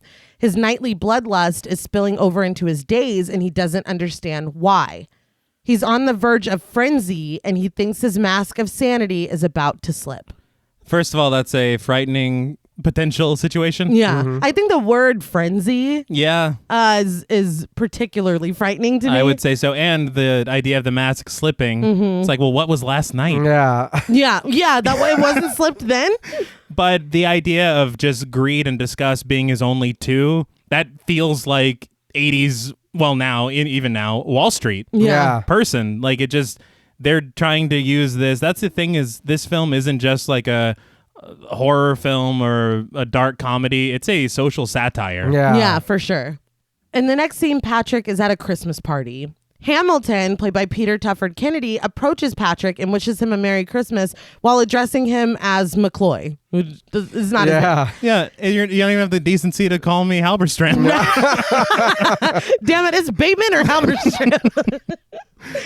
Patrick, though, points over to Paul Allen, who's chatting it up with Courtney, and asks if Paul is still on the Fisher account. Hamilton's like, of course he is. Evelyn comes over carrying a pig and wishes Merry Christmas to both of them. I had heard on commentary that they had seen an interview of a celebrity in the 80s that I guess had a pot-bellied pig. And they were like, yeah, sure, why not? Let's just put it in there. It's just ridiculous enough. Yeah, and I mean, honestly, I don't, can you just have a pig? Do you have to get special permits now? No, you can have a pig. Just have one? Yeah. I don't know, man. Pigs are cute. They're fine and everything. But those little pigs. Yeah, they're cute. I like cats because, well, first of all, cats love me, but I can predict their behavior. I don't know what a pig's about. I can't predict the pig. I don't know a pig's temperament. No, I don't know. I don't know anything about that life. But she scolds Patrick for being late, and he's like, I was here the whole time. Yeah. He says that she just didn't see him, and Hamilton's like, bye. He just leaves. Patrick looks disgusted by the pig, and Evelyn tells him that he's a Grinch. She asks what he wants for Christmas and is like, don't say breast implants again. And Patrick just fucking walks off. Yeah. He goes over to Paul Allen, who is still calling him Marcus. Patrick says that he hasn't seen Paul in a while, but Paul kind of ignores him and calls over to Hamilton that he has a car waiting outside to take them to Nell's. Patrick tells them that they should have dinner. Cecilia would love it. Paul is down, but leaves as Evelyn goes over to them. Cecilia. Yeah. She asks why Paul was calling him Marcus, and Patrick's like, mistletoe. And kisses him. He was just letting that dude call him. He's like, sure. I'd be like, no, wait, why is he calling him Marcus? Yeah, it's like, we can kiss anytime. Like, what the fuck? In the next scene, Patrick arrives at a restaurant, Texarkana, where the restaurant is under the name Marcus Halberstram. This is the restaurant where I was like, what are y'all doing here? Yes. It seemed like a themed restaurant. It does. That they would not be caught dead in. He's led over to his table where Paul is already sitting and berating the waiter, played by Glenn Mark Silot, and insulting the nearly empty restaurant. Patrick follows suit and is also rude to the server. They order their drinks and send him away. It's so ridiculous. The waiter's like, do you want to hear the specials? And he's like, not if you want to keep your spleen. Yeah. The way he says it, I don't know. I feel bad because he doesn't say anything. Yeah. Like, No. So I don't know if he's just saying this in his brain. Yeah. Yeah. Or if the server's like, look, I get shit from these Wall Street Yeah, fucks fuck it. Yeah. Yeah, all this the is time. normal. Yeah. Yeah. This is the third spleen threat I've had, today. If I had a spleen for every time. But once the server is gone, Paul continues to talk shit about how empty the restaurant is, but Patrick defends the food. Paul says that they should have gone to Dorsia because he could have gotten them a table there, and Patrick's like, no one goes there anymore. He gets distracted when he thinks he sees Ivana Trump, and then he's like, Patrick, why would she be? I mean, Marcus, why would she be here? He's like, oh shit. Yeah. Patrick finally asks Paul how he got a hold of the Fisher account when someone else had it first, and Paul jokes that if he told him, he'd have to kill him. Paul laughs, but Patrick really doesn't. We cut to them eating, and Patrick tells Paul, I like to dissect girls. Did you know I'm utterly insane? And in response to this, Paul, already kind of in the bag with the bottle of beer in his hand, compliments Patrick on his tan. Yeah. So again, there's that editing that's weird. Yeah. You're like, what is happening? Yeah, it's jarring. Yeah. When Patrick happily tells him where he tans, Paul's like, oh, well, I have a tanning bed at home and you should really look into getting one. And the smile just completely fucking drops from Patrick's face. Well, if you tell me you like my tan. Yeah. Like, that He made no only sense. said that so he could be like, I have a tanning bed. Yeah. Oh. Fucking jerk. Yeah, Yeah. no, they're all horrible. They They're are. all awful. Paul asks after Cecilia, and Patrick tells him that she's having dinner with Evelyn Williams. Paul's like, oh, Evelyn has a great ass, but she goes out with that loser, Patrick Bateman. What a dork. But when he's talking about Evelyn's ass, Patrick does that, ooh. Yeah. I was like, this is where the meme came from. That face is so fucking funny. Was he remembering her ass, or was he? I guess. It just seems so performative Yeah. that he's like, I mean, Paul's just like, great ass. Oh, Ooh, yeah. yeah. Like, I don't, it's so funny. He's sitting there letting him say stupid shit about him, and he's just like, no, yeah, guy, yeah. Yeah, he's like talking about your girlfriend's ass and being like, what a fucking loser you are. Like, Yeah. and he's just like, yeah, do you want another drink, man? I think this is where I was starting to get a little confused, because if he thinks that he's Marcus, every interaction that he's had with Marcus has been with Patrick, so he thinks Patrick is actually cool, but then when he sees Patrick with Evelyn, he thinks Yeah. Patrick's a loser. I don't know what's going on. I don't know. But we cut to them at Patrick's apartment. His furniture is covered in sheets, and Paul sits on a chair with newspaper on the floor underneath it, looking very bored. Patrick takes out the new Huey Lewis and the new CD and asks if Paul likes them. He goes on with his own opinions. Their early work was a little too new wave for him, but when their 83 album came out, they really came into their own. He leaves Paul in the living room and rushes to his bathroom where he puts on a clear raincoat. He continues to gush about the clear, crisp sound of the album. He stares at himself in the mirror as he takes medication that has no name on the label, only stating the pharmacy it came from and that it is prescribed to him. I would like to know what he's taking. Yes, I rewound it just to look and see the label. I did too. And it just said, what, his name? His name and the pharmacy. Yeah, great. Yeah. That doesn't help. Yeah. On his way out of the bathroom, he grabs an axe and dances back into the living room. He says that some people compare Huey Lewis to Elvis Costello, but Patrick prefers Huey's darker and cynical sense of humor. He buttons up his coat, and Paul asks why the style section is all over the floor. He laughs, asking if Patrick has a dog. Patrick says that he does not. He asks if what Patrick is wearing is a raincoat, and Patrick is like, yes, it is, but gives no explanation. He goes on, starting Hip to Be Square on a CD player, saying that it comes from their best album, and this song is their undisputed masterpiece. He begins to dance across the living room, back to pick up his axe. He tells Paul that the song is so catchy that many people don't pay attention to the important lyrics. They talk about the pleasures of conformity and trends, but they also describe the band itself. He's shouting over the music and calls Paul's name as he raises the axe. He's like, oh, Paul! Paul turns around for Patrick to scream and bring the axe down on him. Blood sprays over Patrick's face as he screams at Paul, try getting a reservation at Dorsia now, you fucking stupid bastard.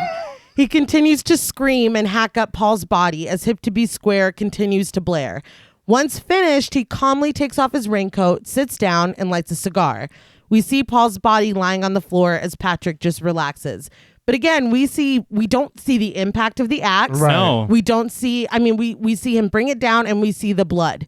And that's what I'm saying about this film being a feather. Yeah. Yeah, for what is happening in that scene, it is very tame. Yeah. And I mean, we've seen way worse in other movies. Yeah. For sure. He had it coming, though. Oh, yeah, he did. Oh, you got to take, oh, he's Yeah. fine. He's not going home tonight.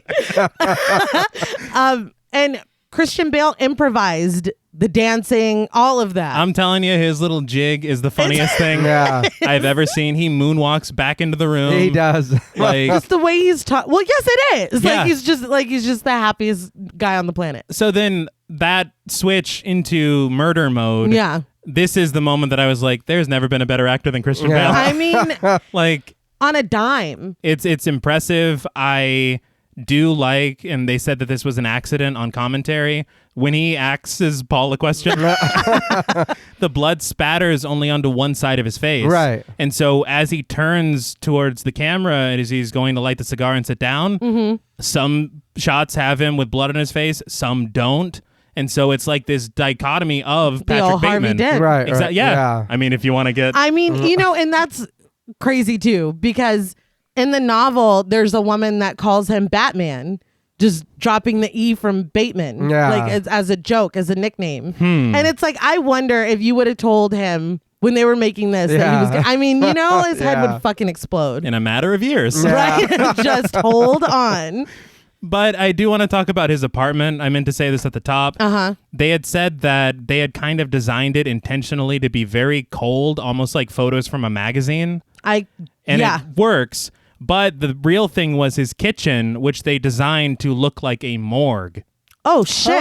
And when you look at it, it looks like a morgue. Yeah. I mean, his whole home is very cold. Yeah. And just, I get like the minimalistic aesthetic, but it's just like, how do you get comfortable in there? Yeah. Well, if you're Patrick Bateman. Yeah. He's never comfortable. Yeah, that's true.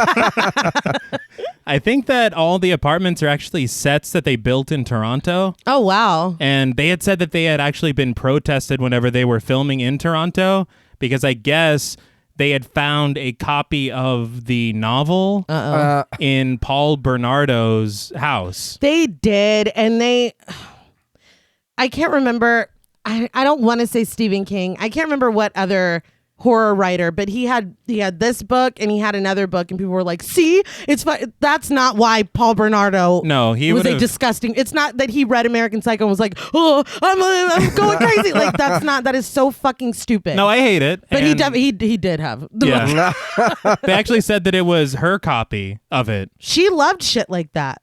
But so, I mean, and it really doesn't matter because they would have done this shit anyway. I know. Yeah. Like, I've that case is disgusting. Oh, yeah. But even as a teenager, Carla Homolka was very into shit like that. Horror books, horror movies, everything that I've seen people talking about them. There's some movie, I feel dumb because I can't remember what it's called. I've never seen it. It's some movie with Kevin Bacon where he's a rapist. And no, not Hollow Man. Yeah. But, and that was another. Well, I mean, that's not a warning sign No. that she loved that movie or that she read fucking Stephen King and Bret Easton Ellis.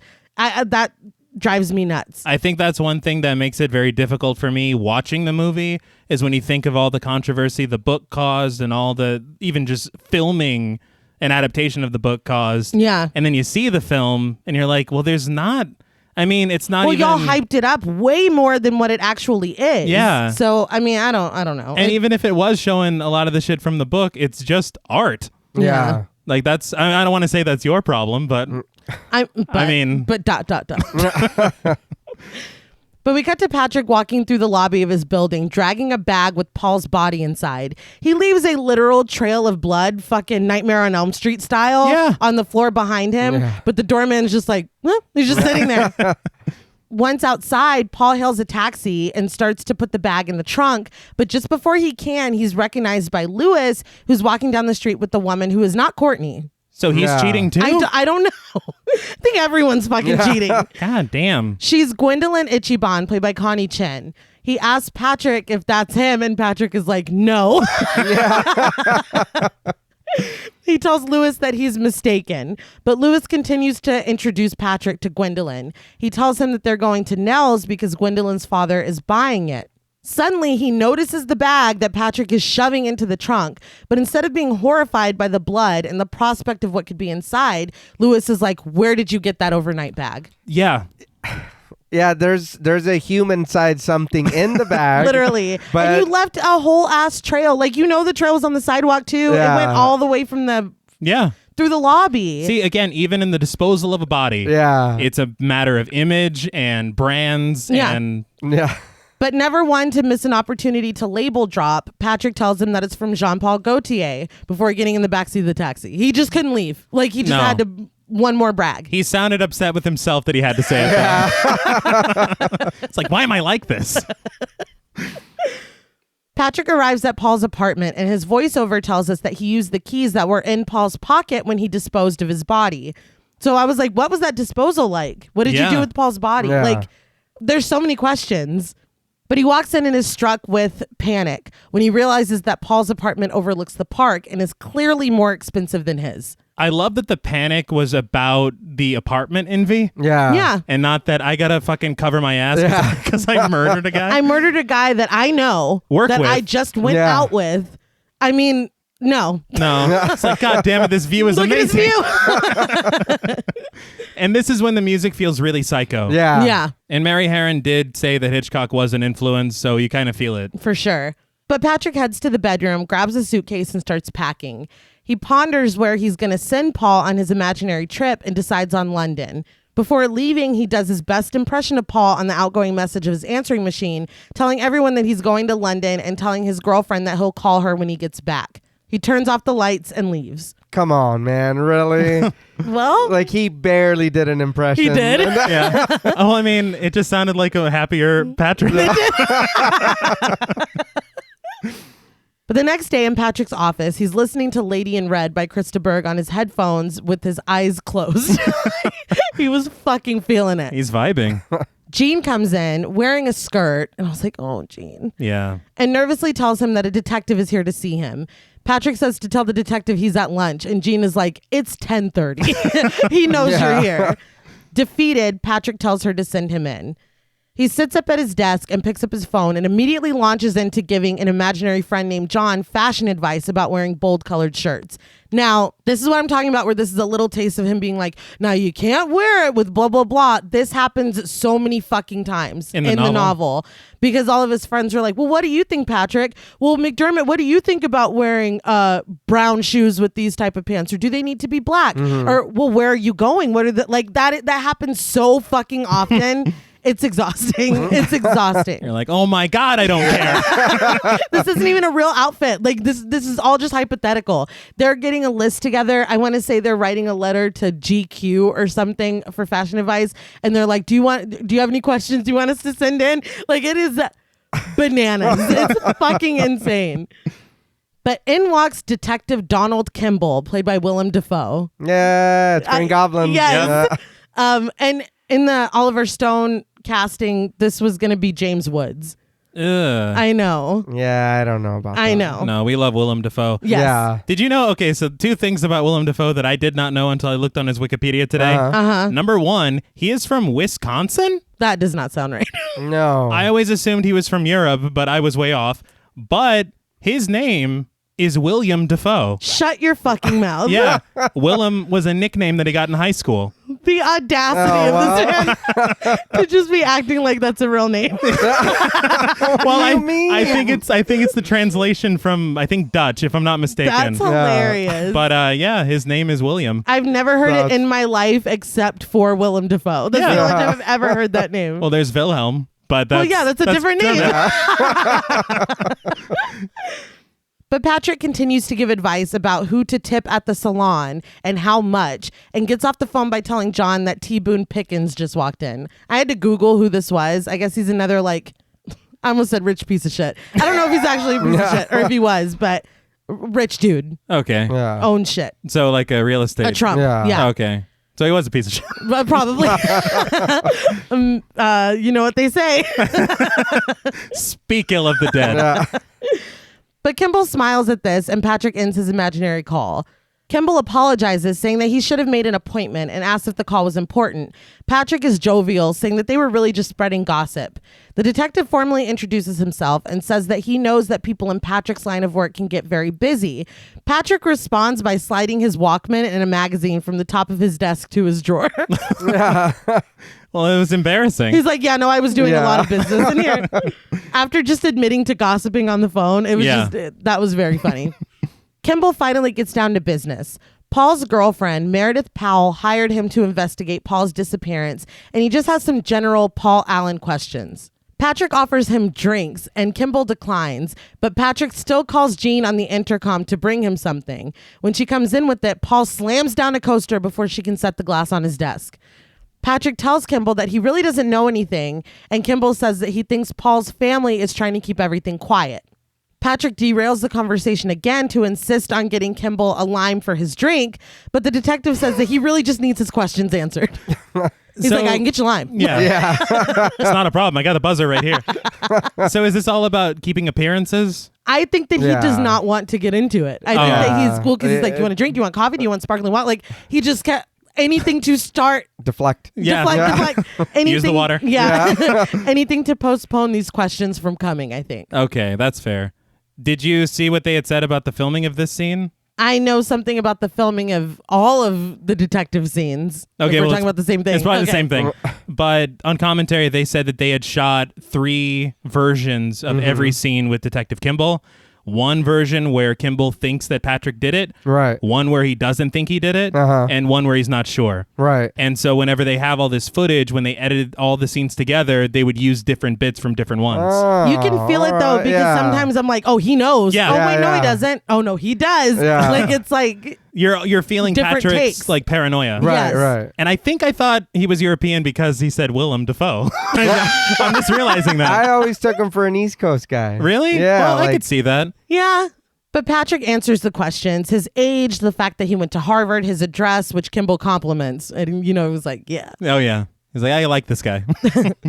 He asks what Patrick knows about Paul, and Patrick says that he really doesn't know much. Paul was about that Yale thing. He was probably a closeted homosexual who did a lot of cocaine. The Yale thing. It's like, what? Look, I don't understand Ivy League anything. Yeah. I mean, Yale, it sounds like fun, except for the closeted part. But I did, my true crime brain did the, the Metal Gear Solid sound, because he's saying was. Yeah. Not Yes, is. absolutely. He was into that whole thing. Yeah. What? And Kimball's a good detective. Yeah. But Kimball asks what kind of man Paul was, and Patrick says that he hopes he's not being cross-examined. And Kimball's like, do you feel like you are? And Patrick's like, no. I'm like, what are you doing? This is where, again, the comedy is setting in. Yeah. No, not really. Not really. That's Kimball asks where Paul spent his time, and Patrick gives a list of restaurants and clubs. He asks where Paul went to school, and Patrick is like, you already know this. Kimball admits that he does, but he wants to know if Patrick knows this. I laughed out loud whenever he said that he hangs out at the yacht club. Yeah. And Kimball's like, he owns a yacht? And he goes, no, he just hung out there. It feels like an SNL skit or something. It's ridiculous. Like good when SNL was good, I mean. Right. But Patrick does know all this information, and he tells Kimball that he just wants to help, and then is like, "Were there any witnesses or fingerprints?" I mean, like he's very obvious. Yeah. He couldn't be more suspicious. Yeah. No. Kimball says that there's an answering machine message that Paul is in London, but Meredith doesn't think that's true. But he has been sighted in London, but that hasn't been verified beyond someone claiming to have seen him. But really, it was somebody else. Again, with this seeing people. Yeah. When you're all the same. Yeah. And back to the scene with the business cards, when Patrick is talking about he and Halberstram both wear Oliver People's glasses. In that scene, so is Paul. They all have these same exact pair of glasses on. Yeah. So it's like, I mean, it's absurd. Patrick asks if Paul's apartment was burglarized, and Kimball said it wasn't, but toiletries, suits, and an overnight bag are gone. Patrick is like, are you thinking homicide? Again. And Kimball's like, not yet. Yeah. It's just strange, he says. Someone can walk through their life like normal, and then they just disappear. Patrick expounds on this. It's like the earth just opens up and swallows them. Calm down. Yeah. Kimball admits that it's eerie, and in the silence that follows, Patrick excuses himself. He's got a lunch meeting with Cliff Huxtable in 20 minutes at the Four Seasons, which of course Cliff Huxtable, fucking The Cosby Show. Yeah. Yeah. What the fuck? I mean, monsters hanging out with monsters. Apparently, it makes sense. It checks out. One thing that is interesting, because you're saying everybody looks alike and everything. Yeah. One thing I did hear on the commentary was that they changed it from the novel because apparently Kimball was the same age as Patrick Bateman, and he kind of looked like him. And so when Too much. Yeah. Whenever Mary Harron and Guinevere Turner were writing it, they're like, well, don't we have enough fucking doppelgangers in this thing? No Yeah. shit. And then they luckily found out that Willem Dafoe, was going to be interested in the part. And they're like, look, we have a chance to cast Willem Dafoe. Yeah. You cast Willem Dafoe. Yeah. Forget about the doppelganger bullshit. Yeah. Kimball's like, well, you're going to be late getting there because he says it's at the Four Seasons. And Patrick's like, no, there's one down here too, which you can tell isn't true by the way that he says it. Kimball stands to leave and asks Patrick to let him know if anything else occurs to him, and Patrick agrees. They shake hands and Kimball thanks him for his time before Patrick sees him out. We cut to Patrick's apartment where a fizzing glass of water sits on the table next to a plate of fruit. But Patrick is on the floor, furiously doing crunches while the ending of the Texas Chainsaw Massacre plays on the TV. And afterwards, he jump ropes. Why not? Yeah. Great film. Yeah. I mean, I want to get in a good enough shape to dance like Leatherface with the chainsaw. I know that this is supposed to be jarring, but I think that the three of us and a lot of people listening would just throw a Texas Chainsaw Massacre on and Yeah, dude. do our errands or our chores while it's on. So I was like, hell yeah. Yeah. I was like, I love that movie. Yeah. The funny thing is, they said on commentary that one thing you can learn from Patrick is that he is like, he's a blank canvas and just does, you know, the mask situation. Yeah. So he uses videos as a way to learn how to do things. And so they were saying that he was watching porn because he's preparing for his date with Courtney. Oh. And then now he's watching the Texas Chainsaw Massacre. Yeah, I definitely All right. had a theory about that I never put together until watching this time. Also, when he's jumping rope, he does the little crisscross things. Yeah. And that was all improv. He was just supposed to straight jump rope. He's... I feel like everything he brought to this is just like chef's kiss. Yeah. But that night, a woman, played by Kara Seymour, stands on a street corner. A limo pulls up, and Patrick, wearing a tux, rolls down the back window to tell her that he hasn't seen her around here. He asks if she would like to see his apartment, and she looks around, saying that she's not supposed to. He sticks a hand out of the window with folded up cash, and she decides to make an exception.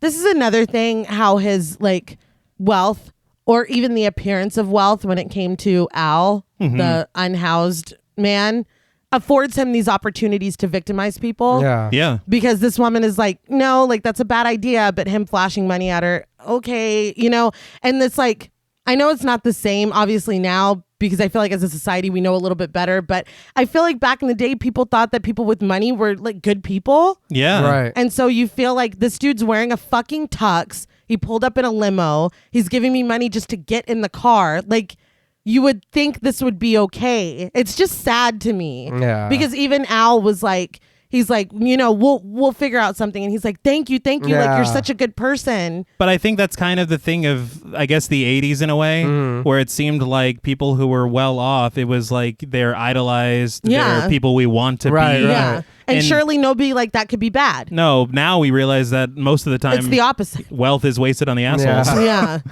But before she gets into the car, Patrick asks if she'll accept a credit card. And when she makes a face, he's like, I'm just joking. She doesn't have the Square app on her phone? No. Yeah. On her iPhone. Yeah. But she gets in the limo already looking a little bit annoyed. Inside, he gets on Zach Morris's phone and tells an escort. I'm going to make that joke every time I can. Well, you're going to be making it several times. And tells an escort service that he wants a blonde in her mid-20s that will do couples. He keeps telling them that she has to be blonde before hanging up the phone. He tells the woman that he's going to refer to her as Christy throughout the night and that his name is Paul Allen. Christy is down. In my mind, I'm like, so he's establishing Paul is still alive and in town? I guess so. Yeah. But that conflicts with his alibi he tried to create. Yeah. Yes. So it doesn't really make a lot of sense. Yeah, unless he's like, I'm Paul Allen and this is last Thursday. Yeah. Before I left for London. Because Say, I'm leaving for going London 3 days ago. It's so, it's like he half-assed thinks about ways to cover his tracks. Yeah. But if you even look for more than 1 second, it doesn't make any sense. Not at all. He had been doing well. Yeah. Yeah. Well, yeah, packing up overnight stuff. And I mean, that was an alibi, but Although anybody that knew Patrick with the answering machine could be like, I think that's Patrick Bateman. Yeah. I think that's Marcus Halverson. Back at Patrick's apartment, If You Don't Know Me By Now by Simply Red plays as Christy sips Chardonnay in a bathtub. So this song has been ruined for me by David Brent. Yeah. So I can't even hear it anymore without... It's a good song, though. It's a great song. That music video was hilarious.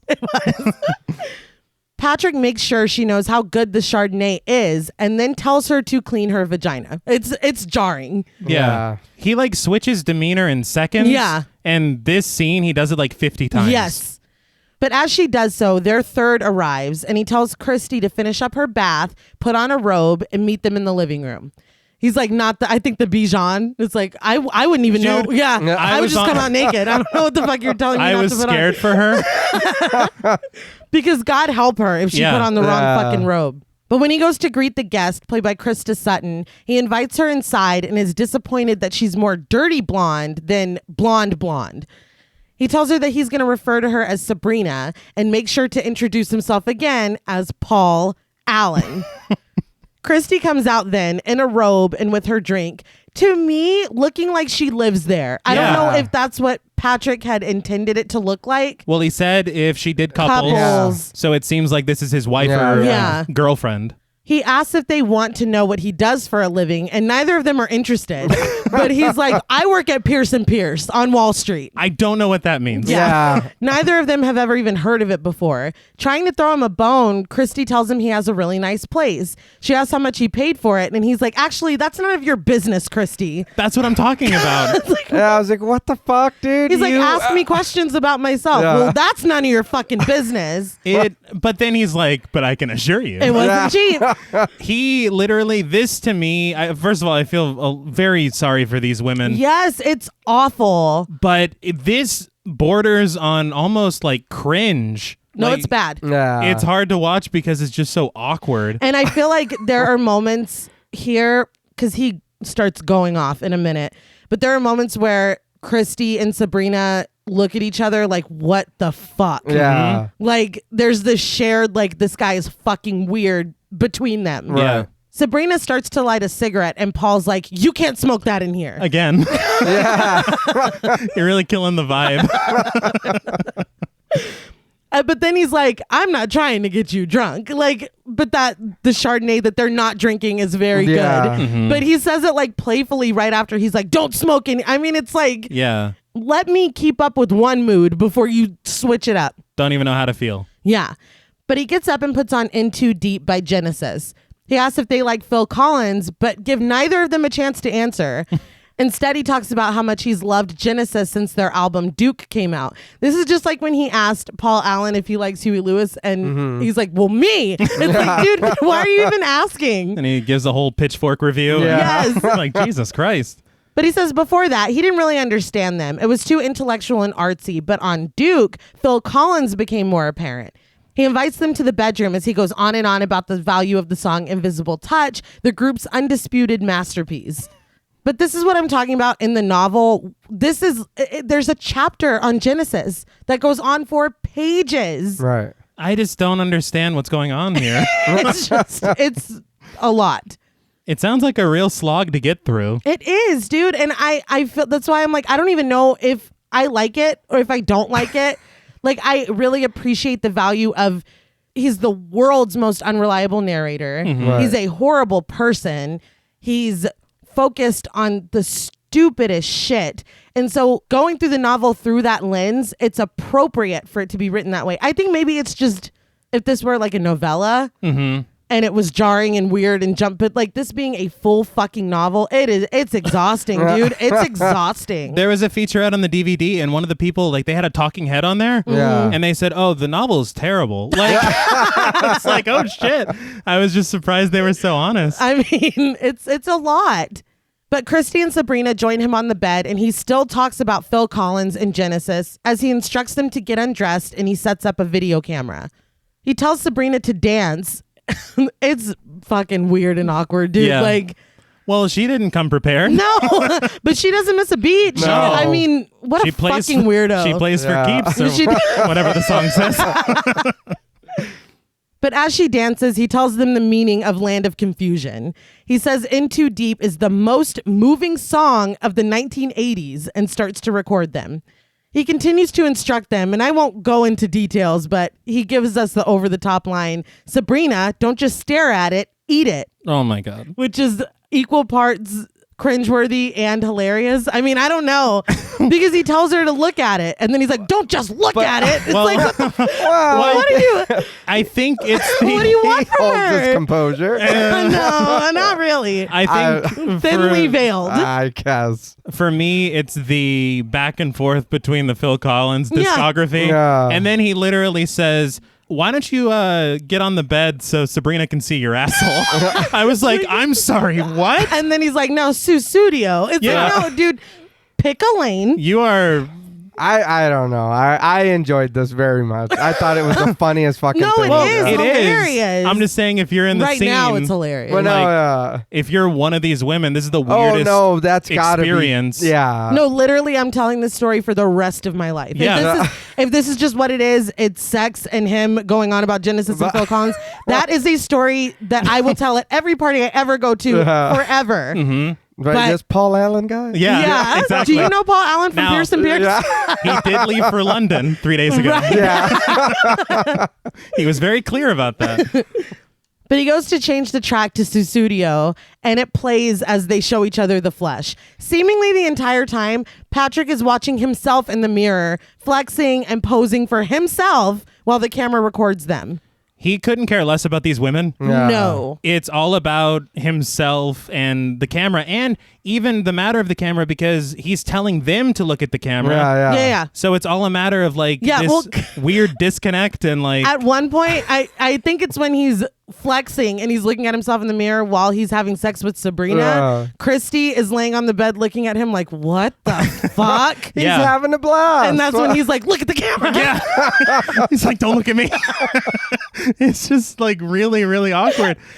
They had said that I guess Mary Harron and Christian Bale had both gone like, because this is very hard to film, I would imagine. Right. Yes. So they had both watched some porn. Right. And they came to the shoot the next day. Right. And Christian Bale had drawn up a bunch of stick figures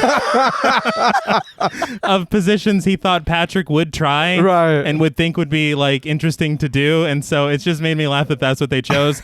And these actresses are so game for what's going on. Yeah. Like, dedication is, so we've talked about it a lot. Yeah. And if you don't give yourself to the role, it's not going to work. No, Yeah. it won't. And you'd be hard pressed to find someone giving themselves to the role more than Christian Bale No Yeah. shit. as Patrick Bateman. He's having fun. It's unbelievable. I read that this was given an NC-17 rating. Mm-hmm. And to get it to an R, she had to shave off 18 seconds.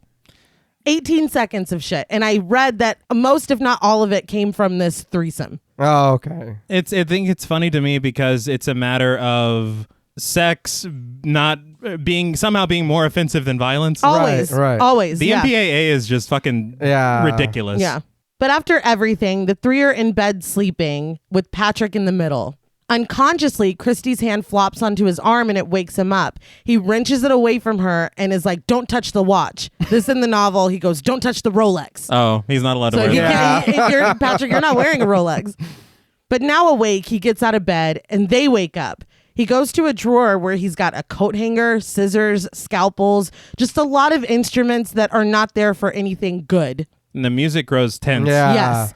They ask if they can leave, and he sternly tells them that they're not done yet. We cut to them leaving the apartment. Sabrina has scratches on her back and a bloody nose. She looks traumatized as Patrick hands her the money. Christy angrily snatches her share from him without looking back, and Patrick is utterly unfazed. He just walks away like, well, Yeah. Like it's another Tuesday. it's unbelievable. And again, back to what we're saying, they don't show anything. Yeah. No, But you know that something awful happened. seeing the result of it is enough, and I think is honestly more jarring and shocking Yeah. than you know. Yeah. But in the next scene, he's sitting in a restaurant with Van Patten and McDermott, debating the importance of a girl's personality over her looks. Patrick sums it up with the line that they all laugh at. There are no girls with good personalities. Whatever. I hate these fuckers. Yeah, they're disgusting. This spirals into a disgusting and misogynistic conversation about women. Patrick chimes in to ask if they know what Ed Gein said about women.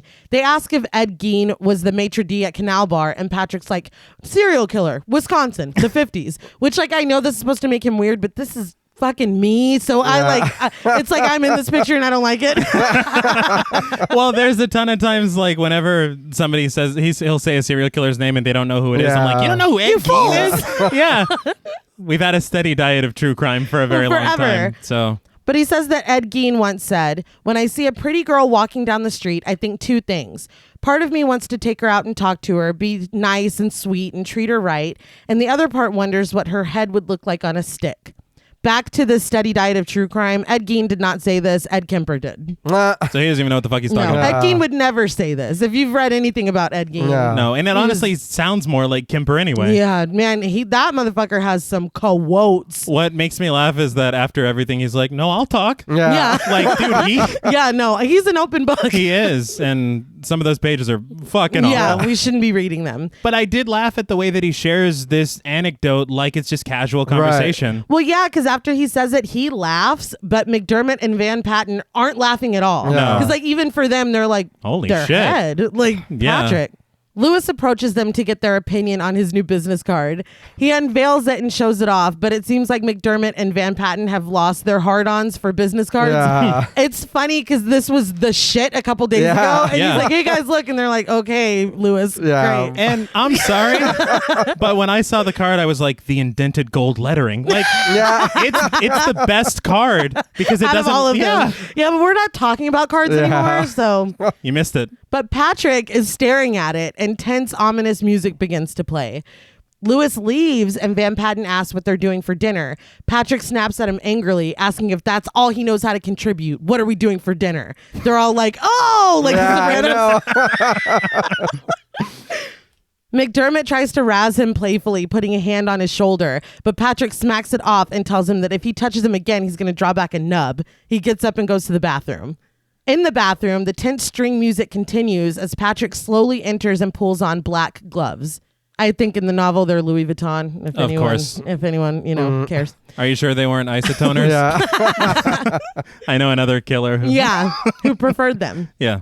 Lewis is using the urinal, and Patrick comes up behind him and wraps his hands around Lewis's neck. Lewis turns around, and when he sees it's Patrick, he pulls up the sleeve on his coat and kisses Patrick's wrist. He's like, Patrick, why here? Like they both knew this was going to happen, but why here? Patrick looks sweaty and horrified, and Lewis caresses his face and touches his lips. Lewis tells him that he's noticed Patrick looking at him, and he's noticed Patrick's hot body. I don't know why that line makes me laugh. I just want to say what an amazing love triangle this would be. Yeah. Because he's already... Yes. Patrick's busy, dude. Well, in the novel, he comes up behind him to strangle him and lets him turn around because as he's strangling him, he wants to say, I'm fucking Courtney. That's what he wants to tell him. Yeah, I don't know. Why are you trying to add your face? Well, it just seems very like childish because Lewis is banging that other lady. Yeah. So it's like potentially we don't know that. Lewis is like, I don't care. Just slowly dying. But he tells him not to be shy and says that he's wanted this ever since that one Christmas party when Patrick was wearing that striped Armani tie. Without a word, Patrick goes over to the sink and begins feverishly washing his hands with his gloves still on. Yeah. Lewis tells Patrick that he wants him too, but Patrick just turns to leave. When Lewis stops to ask where he's going, Patrick tells him that he's got to return some videotapes. Amazing. Patrick stumbles into the restaurant clumsily, knocking into a server. He passes by his friends, but Lewis calls after him and gives him the motion that he'll call him later. Clearly upset, Patrick stomps out of the restaurant. Poor guy, man. He just wanted him to love him. I mean, he looked elated. He was like, this was only a matter of time. Yeah. It's sad, like when you think about prior scenes when he's sitting next to him in the thing and he's trying to feel the fabric of his shirt and he's like, compliments of friend, It's like, you treated that dude like shit. Yeah. And he was nothing but nice to him every scene that he's in with him. And he called him a tumbling dickweed. He did. And he was over the moon because I don't know if you've ever had a crush on someone, but... No, never. Wait, you guys are married, right? No, but the moment you realize that you don't have to make the first move... Yeah. It's just... Yeah. I feel Lewis's whole little arc is sad, but at least he didn't get murdered. Yes, yeah. He came very close. Yeah. But when Patrick returns to Pierce & Pierce, Kimball is already there. He's asking Gene if Patrick had any meetings with Paul Allen on his books. As soon as he arrives, he tells Kimball that he's been needing to talk with him and takes him into his office. Once in his office, Kimball asks Patrick what he was doing on December 20th when Paul Allen disappeared. Patrick's like, I was probably returning some videotapes. He consults his date book and says that he had a date with a girl named Veronica. Kimball's like, well, that's not what I was told. And when he starts to consult his own notes, Patrick's like, well, I could be wrong. Kimball flat out asks when the last time he saw Paul Allen was, and Patrick tells him that they went to see a new play called Oh Africa, Brave Africa, and it was just a laugh riot. What? I don't know. I want to know more about that play to know if he's being offensive. Is that a real play? I don't know. Yeah. Quick Google search and it is completely fake. So he just pulled it out of his ass. It says on Urban Dictionary that it's an acclaimed New York musical. Oh, wow. 5-star review from Patrick Bateman. It's going to be my new excuse, to get out of everything. Mm-hmm. But he says that then they had dinner at Orso's. He tells Kimball that he's had a long day and he's a bit scattered. Kimball tells him that he's all over the place too, but he would love to meet with Patrick in a few weeks to see if either of them come up with anything else.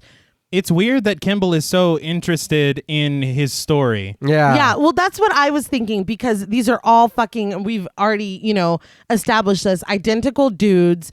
Patrick was clearly not close to Paul. Paul didn't even know his fucking name. Yeah. There's got to be a reason why he keeps coming back to this office. Mm-hmm. It makes you think he's suspicious. Yeah. Yeah.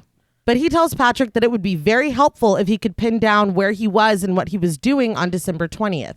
Kimball puts his notes back in his suitcase and shows Patrick his copy of the new Huey Lewis and the News CD. But I'm like, even if he's on to Patrick, he would have no way of knowing that. Yeah. No. That was the last song Paul ever heard. It's like, I've always wanted to kill someone in this. What do you think, Patrick? But he says he's all excited about it because he just picked it up on his way over here and he asked Patrick if he likes them. All expression drains from Patrick's face and he admits that he doesn't really like singers.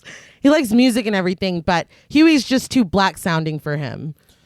To me, I was wondering if this is a matter of it was just weird to me, I guess, that he is deciding that it's better to appear racist than it is to just say you like Huey Lewis in the News. I don't know, dude. I mean, I guess even though logically Kimball would literally, even if he knows this is the man that killed Paul Allen, he would have no way of knowing that this is the CD that he was playing when he did it. Right. But I think him seeing that and remembering, he's just like, I need to go as far in the opposite direction from this CD as I possibly can. Couldn't he have just said, I don't like popular music? Yeah. Yes, he could have. Okay, just making sure. Because I thought that too. I was like, what the fuck does that mean? Yeah. And then I thought he's probably just trying to throw him off. Yeah. But I was like, that's a very weird way. Why would you say that? Yeah. Like, I don't. But Kimball's like, to each his own. He's like, fucking piece of shit. Yeah, he's like, I just made lunch plans with this racist. Right? And he puts the CD away. They make a loose date for lunch next week and Kimball leaves. But we smash cut to Courtney's apartment where she and Patrick are smashing. Oh. I was proud of that. No, that's pretty good. That's where the term came from. Right? But once they're finished, Patrick gets up to get dressed and Courtney asks if he'll call her before Easter. He says maybe. She asks his plans for the night, which consist of dinner and a bar afterward. She lights a cigarette and he remarks that he never knew she smoked. Courtney says that he just never noticed. She asks him if they can talk and he just tells her that she looks marvelous. He says there's nothing to say. They both know she's going to marry Lewis. She calls his name again and when he asks what, she tells him that if she doesn't see him before Easter to have a nice one. He returns the sentiment before grabbing his jacket and walking away. She calls his name one more time once he leaves the room. And when he asks what, she says nothing. And then we hear the front door slam. So we never see Courtney again? No. I don't understand this scene. Yeah. I'm going to be flat honest with you. It just feels fucking sad. Like, I don't understand it either, but it's so sad. He was in the mirror the whole time, wasn't he? No, yeah. Yeah. Of course. So, I mean, that's true to form. Yeah. But it's just weird to me, their interaction here. Mm-hmm. It is. Because there's no conclusion. No. Like, it's not like they see each other later and she's just like, I'm done. Like, after the last time, I'm done. I'm going to try to make it work with Lewis. Like, there's nothing. Patrick's like, well, Lewis loves me. Yeah. Right? So back the fuck up. He's got to one-up everybody. Yeah. In the next scene, we're at a club where Pump Up the Volume by Mars plays. And again, dancing, fashion, everything. Mm-hmm. People are on stilts and wearing angel wings and having a weird fucking fashion show thing. It's amazing. The line for the bathroom is miles long, but Patrick and Bryce are at the front. Bryce is rambling that if you can catch AIDS from sex, you can catch anything, even dyslexia. The book opens on Bryce going on this rant. So I just want to say once again, I hate these motherfuckers. Yeah. But the thing is that this was originally filmed with the scene at the beginning when they were at the club. Well, it's at the beginning of the book. Okay. And so I guess later on they decided to edit it because they thought it was too top heavy. Right. And so this scene actually has them wearing the suits from the first club scene. What a faux pas. Yeah. But the editor told Mary Harron that nobody would notice, and nobody did. I Wow. didn't. So Well, because Yeah. they're all carbon copies the whole fucking movie.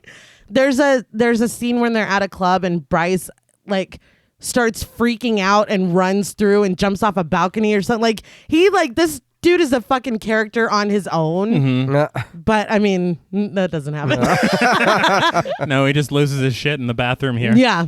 But Patrick informs him that dyslexia isn't a virus to catch, and Bryce is like, prove it. It's like, okay, dude. How? Yeah. Yeah. But they go inside the stall and start doing coke. Bryce goes first and says it's just sweetener. When Patrick tries it, he agrees that it's weak, but if they do enough of it, they'll be fine. The way he says it. But if we do enough of it, we'll be okay. Well, he's like, it's just a little airborne. It's still good. It's still good. I'm not going to let this ruin the night. Suddenly, man in stall, played by Alan McCullough, pops his head over from the next stall and tells him to keep it down because he's trying to do drugs in here. It's like, so are we, dude. Yeah. Why are we fighting? Yeah. We're all here for the same reason. Hey, is your Coke stronger? 'Cause Yeah. Right. Let me get in on that. Bryce tries to jump over the next stall and fight him, but Patrick wrestles him back down. Bryce apologizes and blames his behavior on the steroids he's taking. Good Lord. I mean, I guess that's one reason he used the bathroom. I thought it was for using the bathroom. Nah, it's funny because the line is so long and it's like everyone's just, it's crazy. Will you hurry up? Yeah, I know. Yeah. We've got drugs to do. Back in the club, What's on Your Mind, Pure Energy by Information Society plays, and Bryce and Patrick sit back down with three blondes. They're Libby, played by Charlotte Hunter, Karen, played by Kiki Boutignolle, and Daisy, played by Monica Meyer. Libby asks where McDermott went, and Bryce tells them that Gorbachev is downstairs, and McDermott went to go sign a peace treaty. Libby's like, but he said he was in mergers and acquisitions.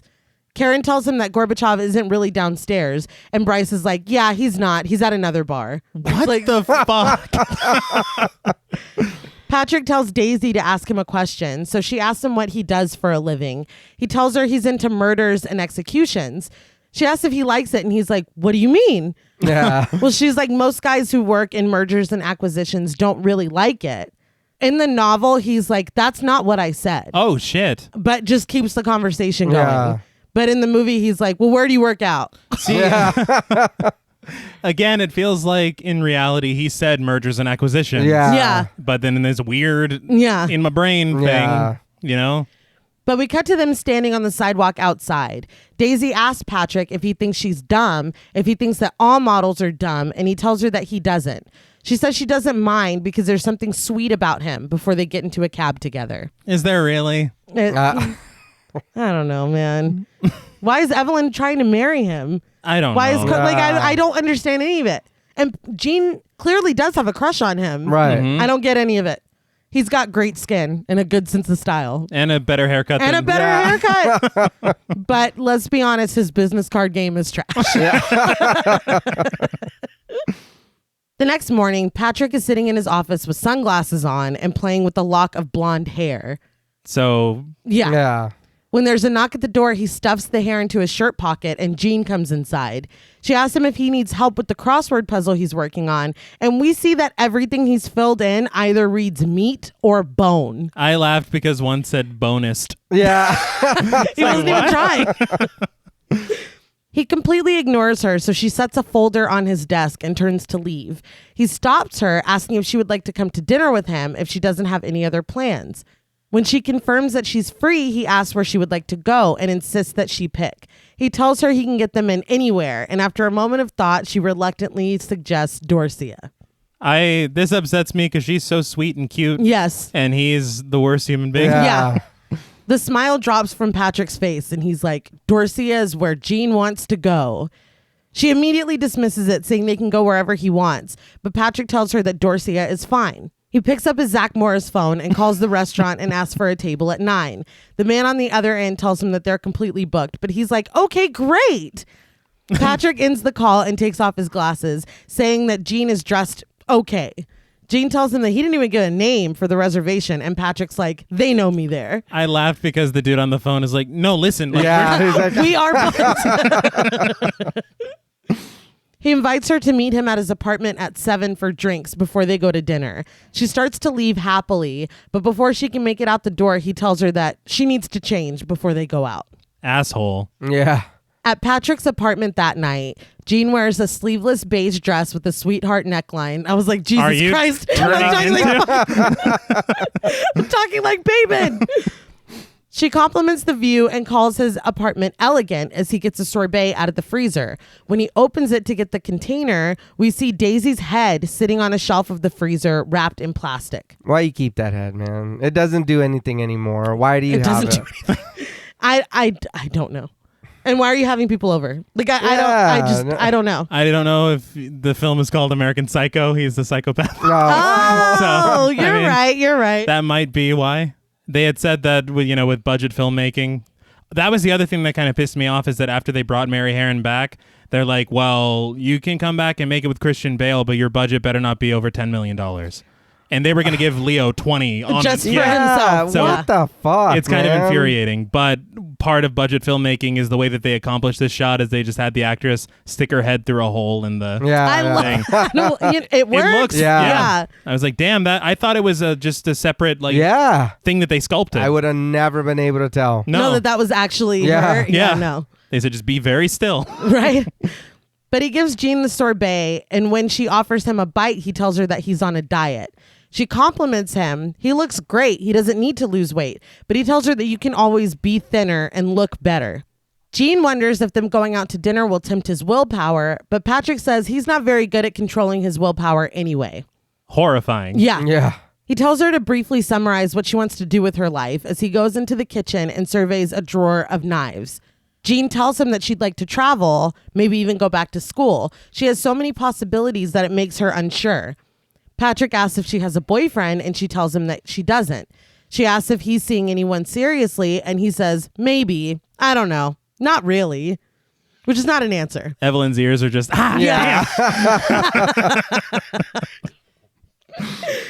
He asks if she feels fulfilled in life, and she does. He looks through a pantry filled with suspicious items, a chainsaw, duct tape. Jean is still talking, saying she's finally beginning to think about developing and growing herself instead of being so focused on her work. Patrick commends this, coming away from the pantry with the roll of duct tape. Out of nowhere, laughing to himself, he asks if she knows that Ted Bundy's first dog was named Lassie. Jean asks, "Who's Ted Bundy?" Patrick immediately stops laughing and tells her to forget it. What did that have to do with anything? Nothing, but he was tickled by it. Yeah, I don't know. It's trivia, man. it Yeah. is. And how do you not know who Ted Bundy is? Yeah, I don't know. All over the news. He fucking All over the news. Dude, I'm sorry. That trial was one of the most ridiculous. Yeah. Him escaping twice. Yeah. It's the craziest shit on the planet. It really But is. when she asks what he's holding, he admits that it's duct tape. He needs it for taping something. This is the Yeah. He's just so suspicious all the Yes. time.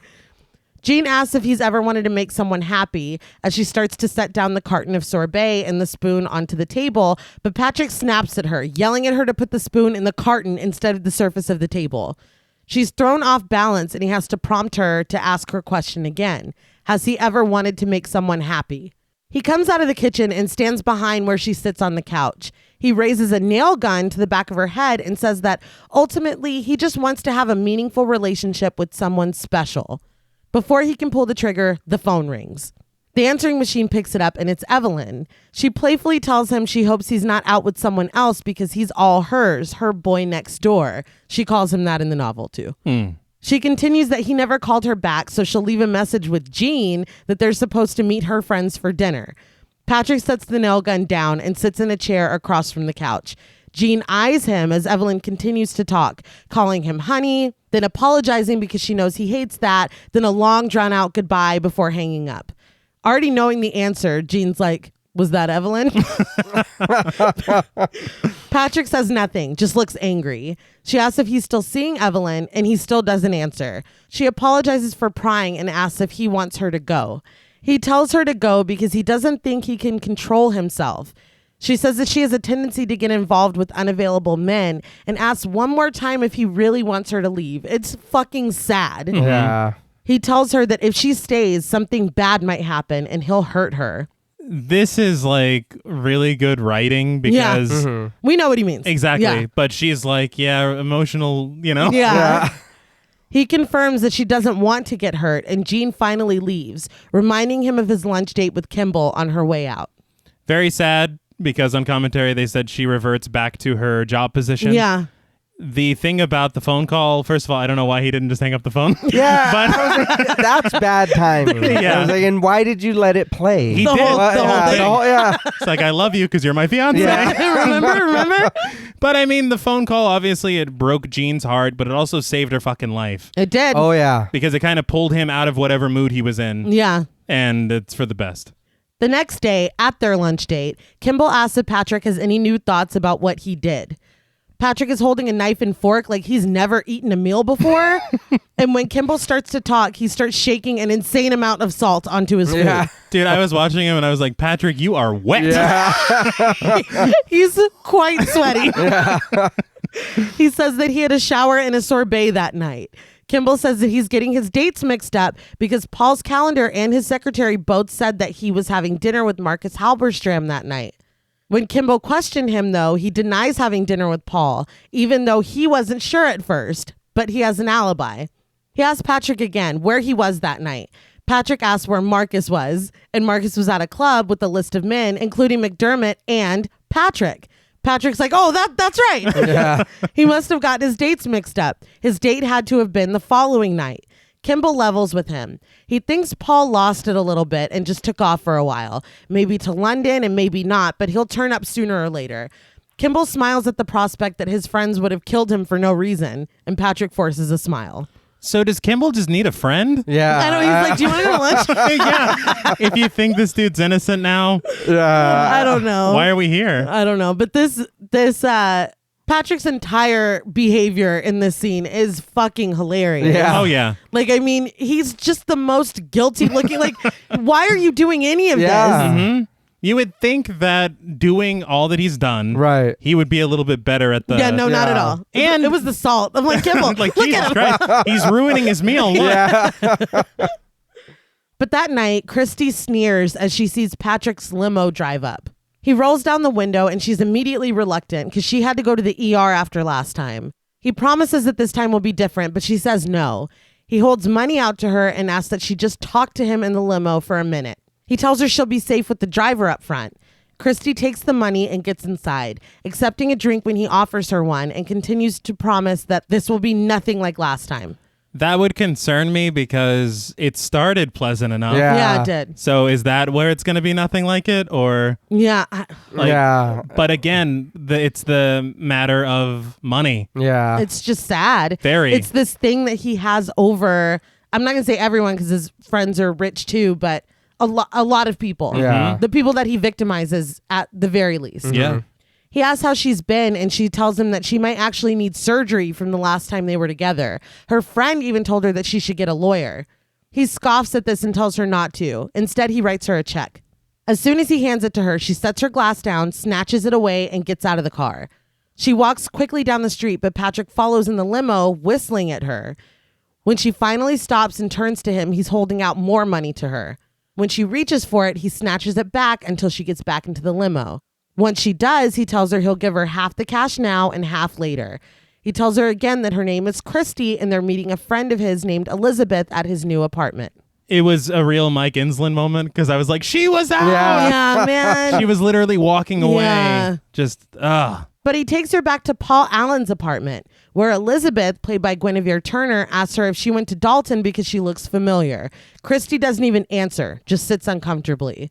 And Guinevere Turner's the co-writer of the film. Yeah, very cool. Mm-hmm. I was wondering too. I was like, did he really fucking go back to this dude's apartment? Yeah. And he's bringing people over. Yeah. I am Paul Allen. Yeah. And what's the purpose of even being him right now? I don't know. Especially since Kimball is like, yeah, he'll probably be back. Fucking leave it Yeah. alone. Yeah. Distance yourself from his name, his apartment, everything. Yeah. I don't know, dude. I don't know. And Elizabeth knows him as Patrick, right? Yes. Yeah. So what the fuck are you doing, I dude? don't know. But Patrick puts crushed pills inside of a bottle of wine before pouring them drinks. In front of everyone. Yes. Yeah, I didn't. Yeah. Christy tells Patrick that this is nicer than his last apartment. I'm sure that cut deep. Yeah.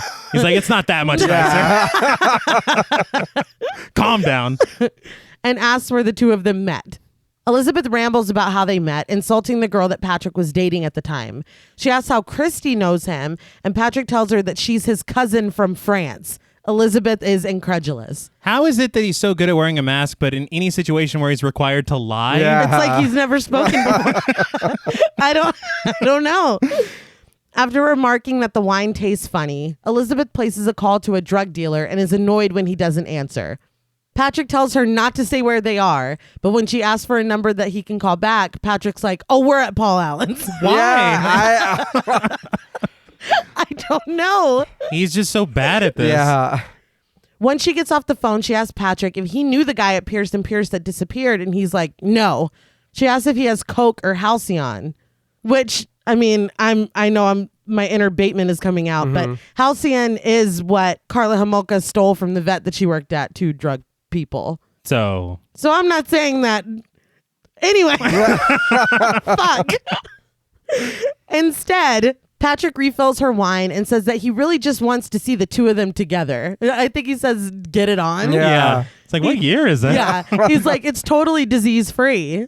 What? He's so fucking stupid. And awkward. Yeah. Yeah. I'm sorry, but if someone tells me something is disease free, it is full of diseases. Like, You shouldn't have what to the say fuck that. are you talking? Yeah. Oh, this drink isn't poison. Yeah. Oh, Okay. that drink is definitely at least 50% poison. Yeah.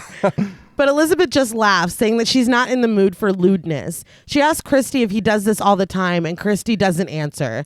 Patrick just prompts Christy to drink her wine, and she does. Elizabeth says that she's not into this, and he's making her feel weird. Her performance, not really saying anything, is fantastic. Christy? Yeah. I read that Mary Harron wanted her specifically to play Christy. Well, she does a great job because this scene, she is so uncomfortable Yeah. and suspicious. I was like apprehensive. Yeah. A little funny thing that obviously she added in here, Guinevere Turner. She makes it a point to tell Patrick that she's not a lesbian. And he's like, well, you went to Sarah Lawrence or whatever. In real life, she did go to Sarah Lawrence and she is a lesbian. Yeah. What the fuck? I thought that was good. Just a little cheeky. If I'm not mistaken, Kevin Smith called her constantly when he was writing Chasing Amy Nah. because he wanted her input. Because That's he's like, funny. I don't know that world. Yeah. I don't know that Well, life. good for him Yeah. Yeah. because you can tell when somebody who doesn't know what the fuck they're talking about is trying to write Yeah, from the perspective, Yeah. It's yeah. Yeah, pretty cringe. But later we cut to her and Christy making out on the couch.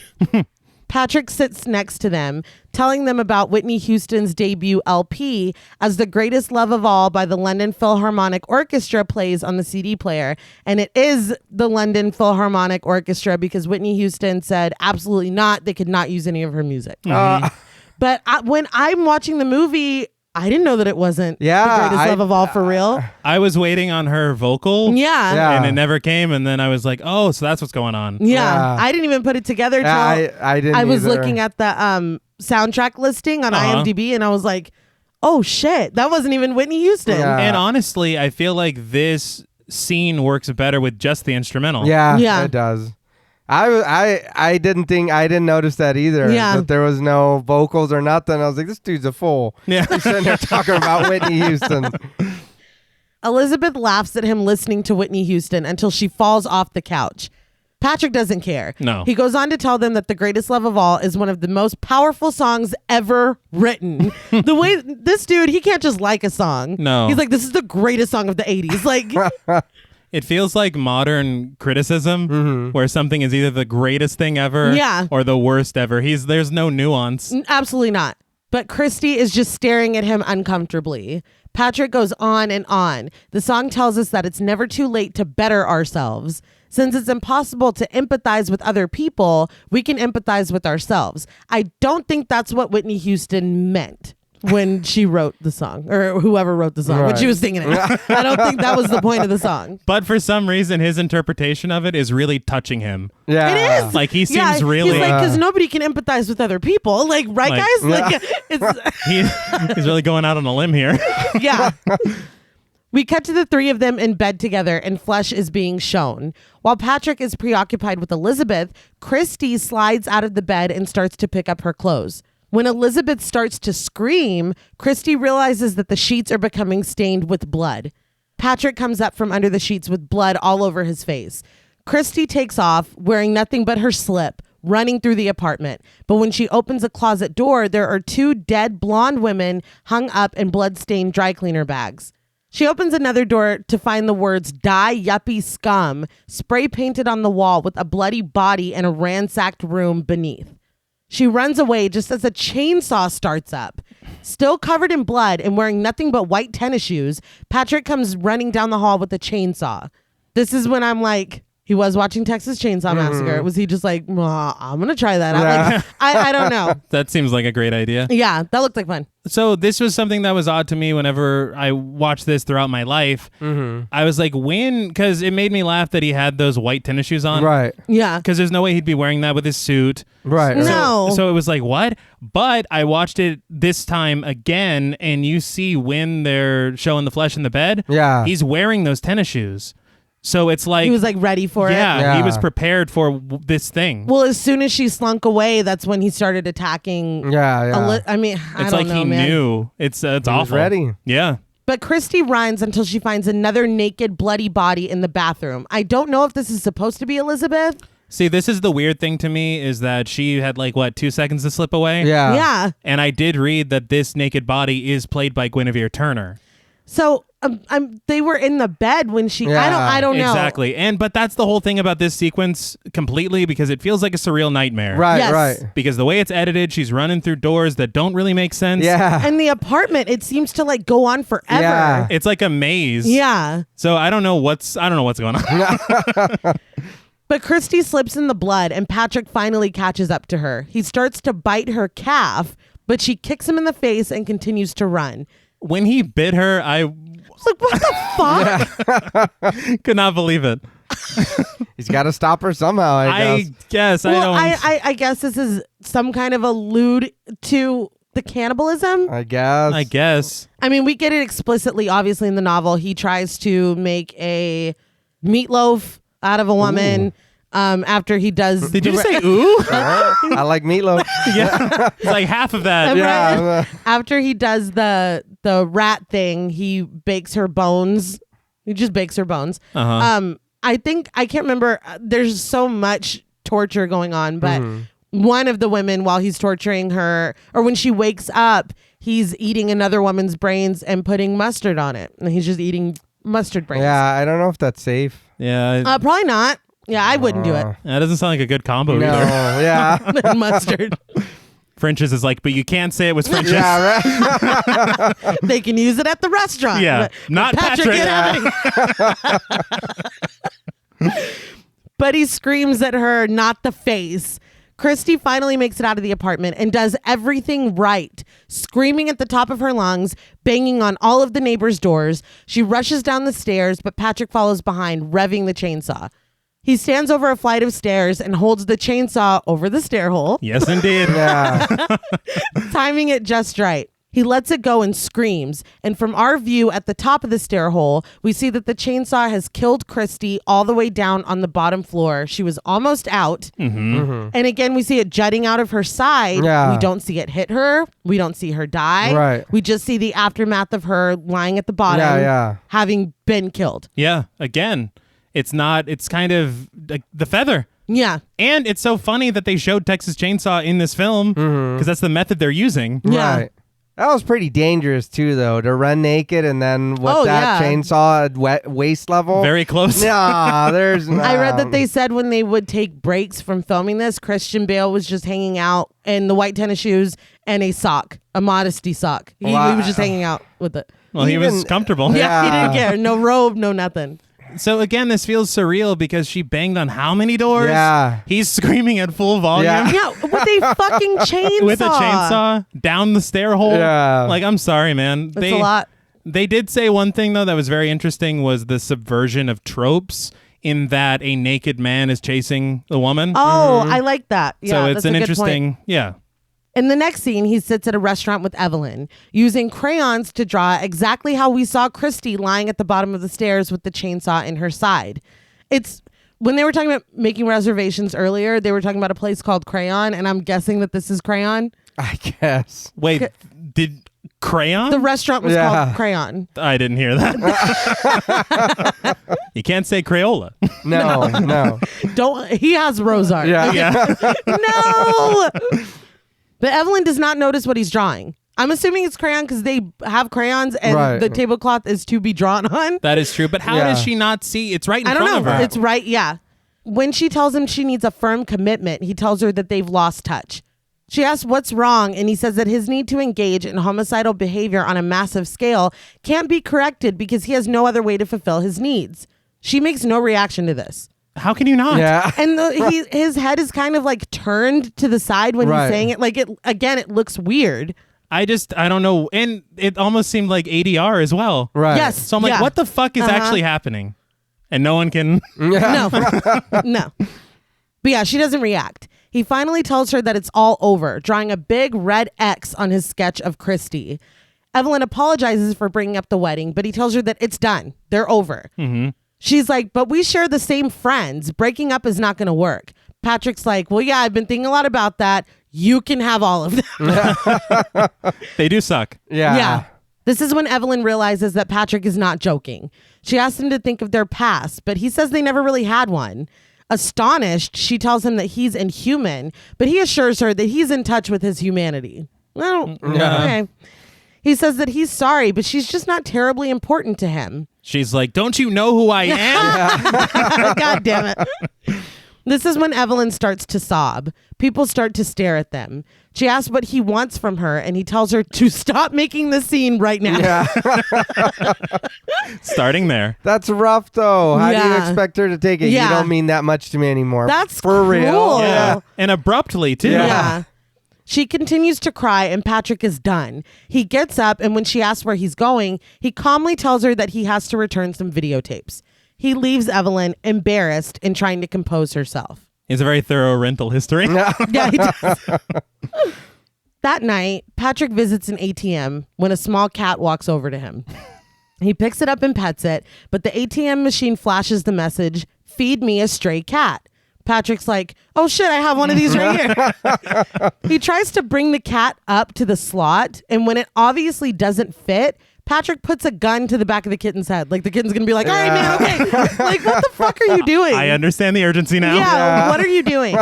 Woman at ATM, played by Joyce Corbin, walks up and asks what he's doing and tells him to stop that. In response, he shoots her. When cop cars pull up at the end of the street, Patrick runs. I was surprised that the cops were coming. Yeah. Yeah. He tries to break into multiple cars, only causing all of their alarms to go off. He continues to run until the cops cut off the street he's on with their cars.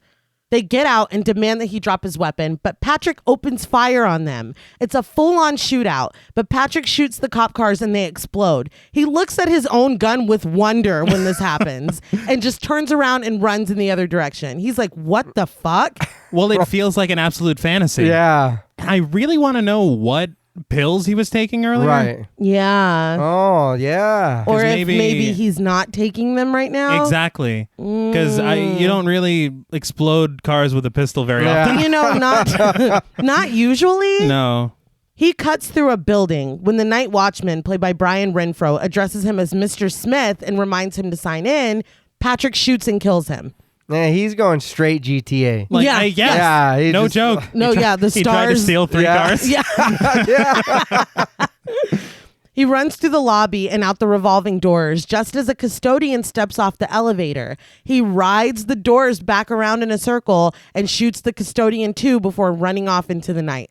He runs into Pierce and Pierce, which is nearly identical to the last building, but instead of a gun, he pulls out a pen and signs in after smiling at the guard. So did he kill the other guard because he was embarrassed he was in the wrong building? He's like, oh my fucking God, dude. And it goes without saying, very sweaty Right. the entire time. The remainder of the film, really. Yes. Yeah. From this point forward, just assume he's covered in sweat. Mm-hmm. He rushes to the elevator and begins to sob as the doors close. The shot of the doors closing over his face and him crumbling is like funny because it's like this man is going through it. Mm-hmm. Like, and it's all your fault. you did all of it. Yeah. He goes up to his office, and when he sees that there's a literal helicopter looking for him, and it's funny, in my script I have, it's just like GTA. He hides behind his desk. He grabs his phone and, crying, calls his lawyer and gets the machine. And Patrick spills all the tea. He tells his lawyer that he thinks he should know that he killed a lot of people.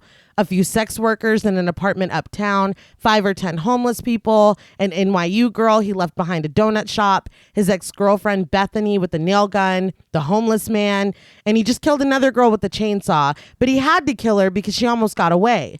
There was someone else there too, maybe a model, he doesn't remember. But she's dead too. And last but not least, he killed Paul Allen with an axe to the face, and his body is dissolving in a bathtub in Hell's Kitchen. He's killed probably 20 people, maybe 40. He's taped a lot of it. He's shown some of the girls the tapes that he's made. He's eaten some of their brains, and he tried to cook some of them. He begins to laugh hysterically as he says that tonight he just had to kill a lot of people, and he doesn't think he's going to get away with it this time. When he said that he ate some of their brains, he gagged a little bit. Yeah. Well, because he's like, I was wilding out. The stuff that he describes, his ex-girlfriend Bethany, all this shit, this all happens in the book. Like we're with him when this happens. He also kills a child at the zoo. Holy shit. At like a penguin exhibit, he kills a kid. Like it's Just in public? Oh yeah. Yeah. Yeah. It's you want to talk about surreal. Like Yeah. it's like how is any of this happening? Yeah.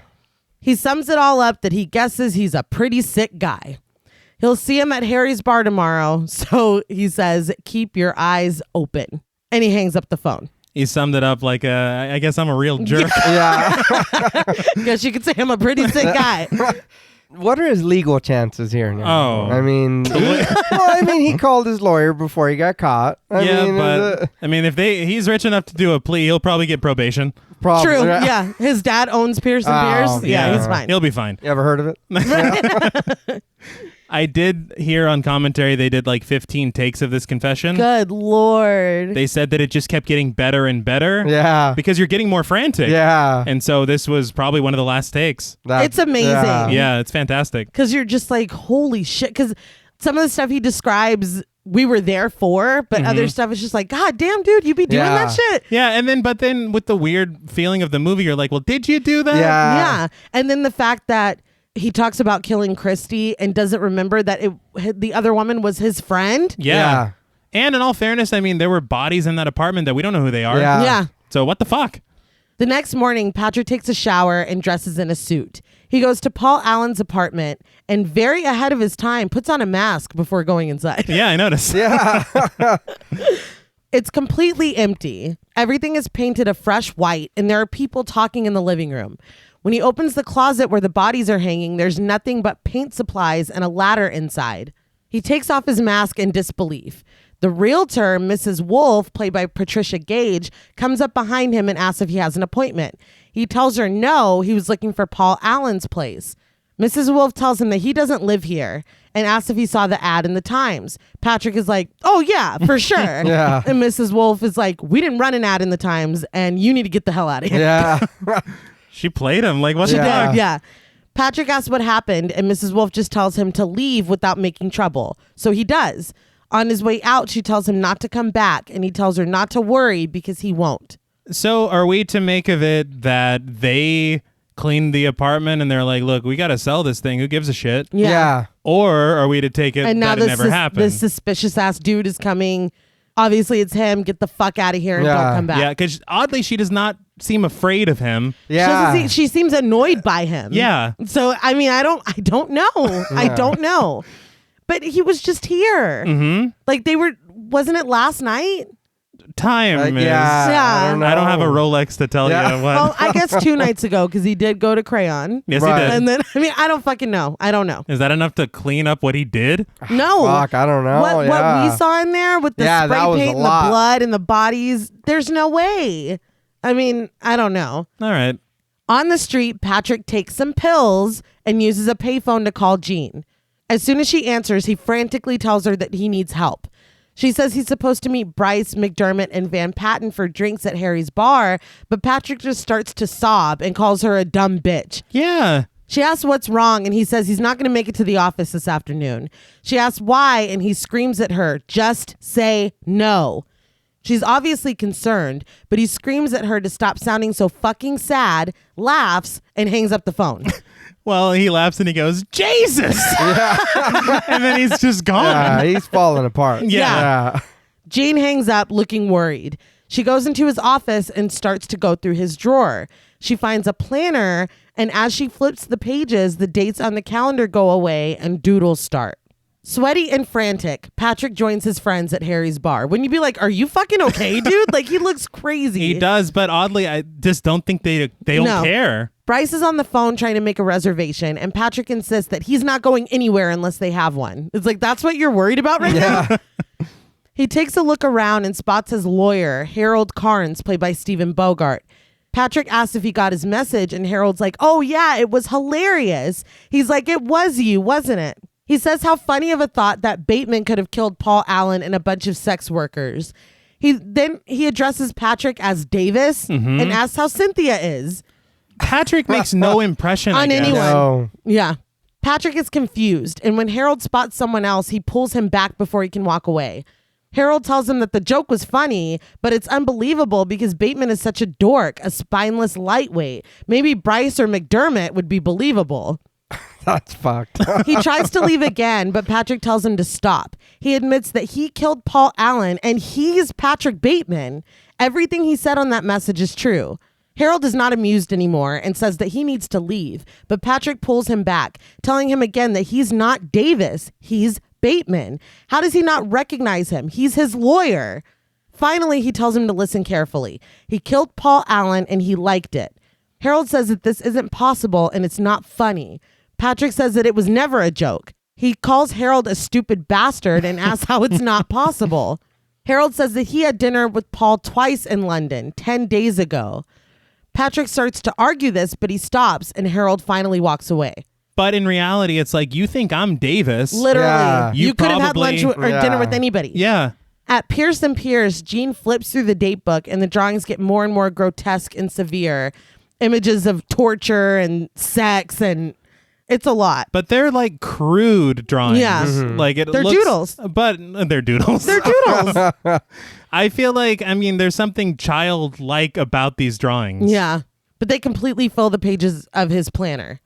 Back at Harry's bar, Patrick sits down with his friends to watch Ronald Reagan on TV. Van Patten asks where they have reservations. He's not hungry, but he'd like to have reservations somewhere. See, it's just about appearances. Like, So annoying. Patrick busts out laughing, and when they ask him what his deal is, he says he's just a happy camper. Bryce says that Reagan presents himself as harmless, but inside. As he says this, the smile drops from Patrick's face, and his voiceover tells us, but inside doesn't matter. Bryce asks Patrick what he thinks about what Reagan is saying, and Patrick just responds with, whatever. Van Patten complains about his drink, but Patrick takes a long sip of his. He watches his friends laughing, his lawyer completely immersed in a conversation with someone else. His voiceover tells us that there are no more barriers to cross.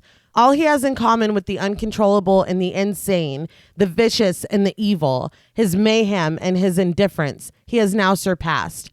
He says that his pain is sharp and he doesn't hope for a better world for anyone. Quite the contrary, he wants his own pain inflicted on others and for no one to escape. After admitting all this, though, he feels no catharsis. We zoom way in on Patrick's face as he says that his punishment still hasn't been given to him and he has no deeper knowledge of himself. No new knowledge came from his confession. It meant nothing. We see a sign behind him that says this is not an exit. Mm-hmm. And after this monologue in the novel, these are the last words. oh, wow. I guess, kind of talking about everything he's done and even confessing to it. he's still here. Like there's no growth, there's no punishment, there's no reward. It's nothing. He's just stuck in this banality, sitting with his friends and complaining about drinks and bitching about reservations. Like nothing has changed. And it's interesting because whenever he's talking about Reagan on the TV, he's basically talking about Patrick. Yeah. Like completely about. And then the sadness of him saying, inside doesn't matter. He's like, it's all the veneer. It's all this materialistic bullshit. Yeah. You don't feel bad for him, but it's sad. But you could. Yeah. If we didn't see all the shit he did. Yeah, exactly. But it cuts to black and the credits roll. So, what did you guys think about American Psycho? I really still enjoy this movie. Mm-hmm. It is sad to see that like they're all the same mold. Like it's like that's I don't know exactly like how to word it, but like you see them and then like he's a piece of shit, but because he's got money, he's just doing whatever the fuck he wants. Oh yeah, his friends are the same way. Their parents are the same. It's like and there's so many people that's what they aim for. My material possessions, you know what I mean? I'm better than you because I got 17 cars. It's like, okay, you can't drive them all at once. So what the fuck does that matter? But that's how fucking people are. And it's like, holy shit, dude. I know it's satire, but it's like, no, that's for real. And that's what's sad. Yeah, I mean, it shows, I guess, the emptiness of consumerism. Yeah. When all that matters to you is what fucking shirt you're wearing. Yeah. What shirt he's wearing, is my business card better than his? Like, everything on the inside just falls to the wayside. To the point where we're indistinguishable from each other. Yeah. Like, I don't even know your name. So much so that you can get away with murder. Yeah. Because you don't matter. Yeah. It doesn't matter, You've blended in so much, there is no individual self anymore. Yeah. There's no Patrick. It's Davis or Halberstram or just that dude wearing Oliver Peoples. Like, it's, I mean, he even said when they were in the cab, he's like, I just want to fit in. Yeah. He's not happy doing all this shit, but he's doing it just he so feels that like he has to. Yeah, so he can be with his friends. But you just look like them. Y'all look the fucking same. You don't even seem to like your friends. Yeah, right? no shit. He's like, you can have them. I don't even. It's weird. But I mean, that's true of so many social circles. Yeah. Like you're keeping up with and trying to impress these people you don't even like. Yeah. So it's like, I mean, fuck. This film has a lot to say. It does. I have to ask, do y'all think Paul Allen is alive or no? When I was a kid, I didn't understand what was going on as far as all the confusion. Right. I think that a lot of shit happened, like the exploding cop car and him trying to forcibly insert a cat into an ATM. That I think the cat's fine and I think that lady's fine. Yeah. But I think Paul Allen's dead. You think he killed Yeah. Paul? Yeah. Well, I know dude was like, I had dinner with him or whatever, but then why is this detective on my ass? Why are you calling me Davis? Yeah. You don't know who you don't know who I am. And Yeah. then like you said, they're constantly confusing each other. You don't know you had fucking dinner with him, dude. No. That could have been somebody else. Because we've already seen him go to dinner with other people and them call him full ass other names. And then his be like, wife. yes. And he's just like, yeah. So, I mean, who's to say the other guy who's just like him didn't do the same shit? Yeah. Oh, yeah, for sure, I'm Paul Allen. No, yeah, we're having, people are going to see us having dinner together. Exactly. They don't hear what you're calling me. And what's the deal with the status thing to where he's like, I can't correct him and say I'm not Marcus Halberstram. Yeah. So what if Paul Allen was being confused for an even bigger person? Yeah. So I mean, you just don't know. Or I mean, that guy was being confused for Paul Allen, who is a bigger person. Right. So it's like, if it weren't for all that confusion, I would say, okay, Patrick imagined all of this. Yeah. But the way that they ended, it's so ambiguous that it is possible that he did. Yeah. That's what I appreciate, how ambiguous it is. As a kid, I was like, oh, it was all in his head. No. I'm lying. As a kid, I was like, he got away with murder. But now I feel, I agree with you. I think it's a mix. Yeah. I think that he, in his mind, inflated, I think that the first interaction with the sex workers, I think that happened. Nobody died. I think he was very abusive to them. I think the second one, he was watching Texas Chainsaw Massacre and he might have just, Yeah. Did it seem like the tone like the color got a little darker when they were kind of getting it on, and then she got up to leave, and then everything happened? Yes. So maybe they did do whatever, and then they passed out, and this is his dream.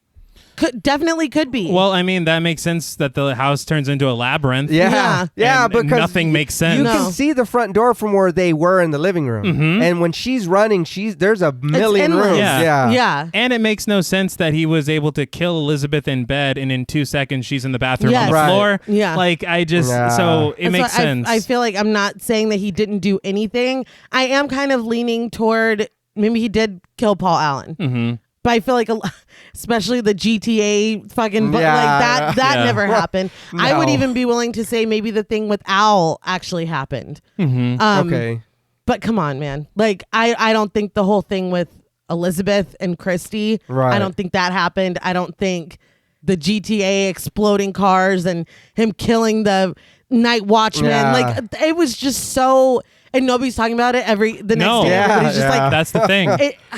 And it makes a lot more sense that they would just sell off Paul's apartment if they didn't have to clear the corpses away. Yeah. Yeah, if he just took off. Yeah. So, I mean, they think he just took off or he's missing or whatever. Yeah. So, I mean, it's probably a mixed bag. I know on commentary, Mary Harron had said at this point, whenever it was the vending machine, the cat vending machine, she had said, "Don't believe everything you see." Right. And when he's doing that, it's like, well, it's hard to believe what I'm seeing. Yeah. Feed me a stray cat. You know, I've used a few ATMs, and I've never seen some shit like that. You've never got that one? No, never. Thankfully. But I feel like that's really where we're like, again, we have this unreliable narrator. Right. And I know, I mean, Patrick is kind of guiding us through this with his voiceovers. And I think the only scene that he's not in is when Gene finds his drawings. Mm-hmm. And I mean, that didn't happen with the ATM, but we saw it happen. So, I mean, that tells us right now that we're seeing shit through his lens, whether he's overly medicated or under medicated or whatever's going on with him at these points. I mean, obviously, when he called Gene and is screaming and freaking out, that he's really going through that. Yeah. But as a result of what actually happened? And when you think about it, the drawings, while they are quite troubling, they're not incriminating. No. So, I mean, even that doesn't prove anything. No. Yeah. So, I mean, it's very, it's more ambiguous than what I had thought watching it when I was younger. Yeah. I thought it was all real. I thought it was all fake. But I think it's a fantastic film. Yeah. I've loved it every time I've watched it. I just think that as an adult, I have more of an appreciation for it now. Yeah. Definitely. Especially its ability to navigate through so many different tones. And I want to say genres because there are scenes that are outright hilarious. Yeah. Yeah. So, I mean, it's impressive. I'll agree with you that I love it. I've always loved it. I love it for different reasons. The older I get, the more, I guess, the more attention I'm paying. You know what I mean? I just can't say enough about Christian Bale. Yes. I read that everybody thought he was an American because he held this accent the whole time they were filming. And then at the rap party, he was speaking in his Welsh accent, and they were like, "Oh, are you preparing for another movie?" And he's like, "No." As Christian Bale, right? yes. But I guess we can go into ratings. I feel like this is such an interesting film, coming from a very strange book that I either loved or hated. I don't know. It's just weird that all the, I guess, emotions that you can feel watching this, because I know it's way toned down, but there is a lot of racism and homophobia and misogyny and just disgusting shit. I mean, we talked last week about how I was like upset about, it's just funny that we're reviewing this and I'm like, yeah, so anyway, but The Love Witch, I'm like, what was the intent? Yeah. Like, I don't know. I feel like this is just delivered in such a way where it's like, wow, look at these pieces of shit. You know, I feel like it's more obvious that we're like, these are rich yuppies that don't care about anyone or anything. They're callous. They're horrible people, but they have money. You know what I mean? Which, Reagan era bullshit. Yeah. And you're not meant to come away from this film thinking anybody's your hero. Absolutely not. No, there's no, Gene, Yeah, And Gene. Kimball. Yeah. I mean, I guess I don't have evidence of him being... He's dumb. But I don't have evidence of them being bad people. Can't hold that against him. Right? Yeah. People can't help that. But I feel like it's such an interesting conversation to have because I never understood the messaging about conformity and consumerism and how literally the watch that Patrick is wearing is more important than life, like more important than literally the lives of people around him. He was on the verge of tears because he thought he was going to get a bad table. Yes. Yeah. Yeah. But by the same token, at the very least, he's fantasizing about torturing people, murdering Right. people. I mean, it's just priorities, man. I guess. I guess that's what it all comes down to. But I feel like this, I said up at the top that it's very polarizing. And I understand why. I just feel like the reasons that you might be mad about it, you're supposed to be. Yeah. Like that's kind of the point of the film. And so you can walk away thinking that it's misogynistic or whatever. But yeah, the light is being shown on that. And, the dangerousness of it. And it's a conversation starter for sure. I mean, at the very least, if you don't want to go that deep, you can be like, how much of it was real? You know what I mean? But yeah, I think this film is pretty brilliant, and I really got to give it to Mary Harron and Guinevere Turner for being able to just sift through the banal, fucking exhausting novel pieces of the novel and give us this. I mean, it's incredible. If it makes you feel any better about kind of shitting on the novel a little bit, from what I've read, Bret Easton Ellis does kind of seem like an asshole. Oh, good, because that novel's hard to get through. Like, I've been holding it in, but it fucking sucks. But all that to say, on a scale from 1 to 10 tastefully thick business cards, I'm going to give American Psycho 9 out of 10 tastefully thick business cards. I'm not going to sit here and say that it's perfect, but I feel like it's talked about for a reason. And you should watch it. I'm not necessarily telling you to read the book, but watch it. And I will now open up the floor. I was the same way. I was a little older when the movie came out, but I thought really the same thing. I was like, fuck, he got away with all that shit. But I was young, and I was like, oh, this movie's fucking hilarious, and he's killing people, and I didn't understand what the fuck was happening. Yeah. Watching it as an adult, and like you said, you see all the shit that's in it, and it's like, oh my God, I do appreciate this movie more, and I do like it. Yeah, it's funny, and a lot of fucked up shit happens. But like you said a minute ago, you're not here to like, man, these are my idols, or these. You're like, these guys are fucking trash. Yeah, that's the point. Yeah, it's like, oh my God, and there are people that are worried about shit like that, and it's like, dude, come on, you know what I mean? It's like, you don't need new rims for your car because so and so got brand new hubcaps or whatever. It's like, you don't stop, you know what I mean? But watching this and catching all the little shit, and then, you know what I mean, finding out about the stuff this movie went through, and it's like, God damn, you know what I mean? I do enjoy this movie. Yeah, it's got its problems or whatever, but like you said, baby, I think it's you're shining the light on this, so you can see, hey, this is real shit. Yeah, these guys are out there and they're assholes. They're not good people. So for me, on a scale from 1 to 10, tastefully thick business cards, I'm also going to give American Psycho a 9. The music helped a lot. Because again, I told your sister, I said, I felt like I was 9. I was like, straight up. I was like, I felt like I was a kid again. The music is so fucking every good. time a different song came on, I was like, damn, all right. I was like, I remember that. I was like, fuck yeah. I was trying to figure out why the needle drops in this film worked for me, but we were getting so pissed off at Fear Street. Yeah. Well, I think the problem with that, which is a whole different thing, but Fear Street was like pumping it into you. They and were. I was like, okay, stop, dude. Yeah, this was definitely more organic. Yeah, it's like we're at a club, so we're going to hear some shit. But no, I agree with everything you guys said. I mean, on the face of it, there's a lot of awful shit Yes. in this film. But again, it's a matter of almost satirizing these people. This is a group of people at a certain time. It's very specific in the satire, Yeah. but it's showing you that like these types of ideas, this misogynistic bullshit, this racism, this homophobia, this consumerism, all this shit, it leads to a bullshit life. Yeah. And it's a facade of these people. They fucking suck and we should hate them.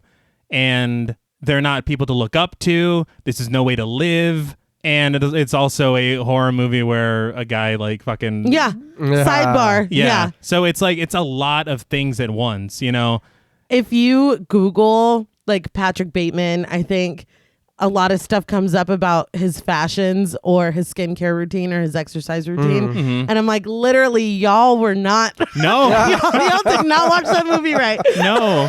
Because you're not supposed to aspire to this. No. This is supposed to be He something... was even still unhappy. Yes. The Yes. whole time he was unhappy. No matter how much money he had, or he was sitting with his friends who were cool too, or whatever. He was still empty. Yeah. And he made a competition out of life. Yeah. Yes. Competing with all of his bullshit friends. Yeah. And it's pointless. Yeah. Even at the top, it's fucking bullshit. So, I mean, take from that what you will. Also, fuck Ronald Reagan, but You know what they say, T. speak ill of the dead. But I think this whole thing rests on the shoulders of Christian Bale. Absolutely. He gives such an incredible and nuanced performance. If he were to phone it in at any moment, Yeah. this film doesn't work. But he again, just commendable. And he fucking was a method actor in a way that he didn't have to do this fucking Jared Leto bullshit. Yeah. You know? And then speaking of Jared Leto, he's in here and he had no idea what an fucking dude. fathomable, ridiculous human being he would become. Yeah. It's so disappointing. I had such a crush on him from remember he was in Fight Club? It's so sad. What a piece of trash.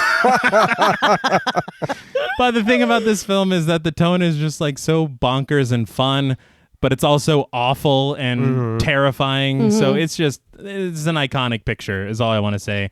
I can't really think of any negatives. I think that maybe the devolving into such insanity, like in the snap of a finger, Yeah. maybe could have been a little parsed. Like maybe show some shit that isn't quite right earlier. I don't know. Yeah. But just suddenly he's putting cats into Yeah. ATM.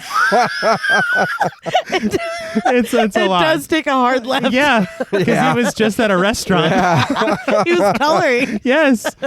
But I mean, again, I think this film's great. For me, I'm so glad that we covered this film because it's a lot of fun to talk about, even though a lot of the shit is horrible. Yes. But for me, on a scale from 1 to 10 tastefully thick business cards, I will be joining the both of you in giving American Psycho 9 tastefully thick business cards out of 10. Ding, ding, ding, ding, ding. It's been a long time. It's been a very long time.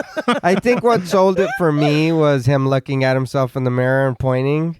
And I was like, he's having This fun. one's for you. Yeah. It's not even like what's going on in the movie. No. It's like you're having fun making this shit, dude. Oh, yeah. Just him, like, because that looks genuine. Like he's really like fucking like, this is silly as shit, but I'm doing, you know what I mean? And that was his idea. Well, that's all from us at Pod Mortem. What would you rate American Psycho and what should we watch next? Let us know on Twitter at the Pod Mortem. Be sure to follow us on Instagram and like us on Facebook. Be sure to follow each of us on Twitter at Blood and Smoke, at RealStreeter84, and at TravisMWH. Please consider pledging to our Patreon and stay tuned until after the music for a special shout out to our Wendigo Getter patrons. And remember, when you lose your sense of self to conformity, your concept of reality may be lost along with it. Until next time.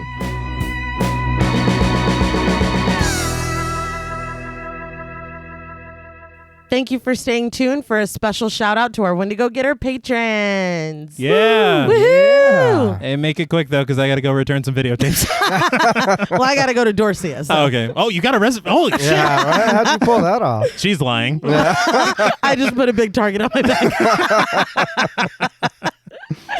A special thank you to Chris Ontiveros, Kristen Lofton, Megan Martinez, Kimberly Bass, Melanie Van Houston, Sophie Hodson, Anthony Jerome M., Jordan Nash, Kent Morton, Guy 54, Lala Thomas, Travis Anissa Hunter, Miguel Myers ATX, Mandy, Jennifer Perez, Pierre Lombard, Allison O'Neill, Carissa, TJ Bronson, Gabrielle Trevino, Spooky Mom, Andy Teague, Applin Ontiveros, Karima Rhodes, Antonio Huerta, Kimberly Kleindienst, Will Brown, Linda, Sydney Smith, Osvaldo Soto, Jonathan Booth, Bobby Holmes, Donna Eason, JD Rizak, Molly Gerhard, Armand Spasto, Aaron Aguirre, Eggy, William Barry, Brittany Ramatar, Charity Oxner, Amanda Six, Mandy Rainwater, Garrett Rogers, Jordan Roberts, Danielle Peralta, Dylan, Melissa Sierra,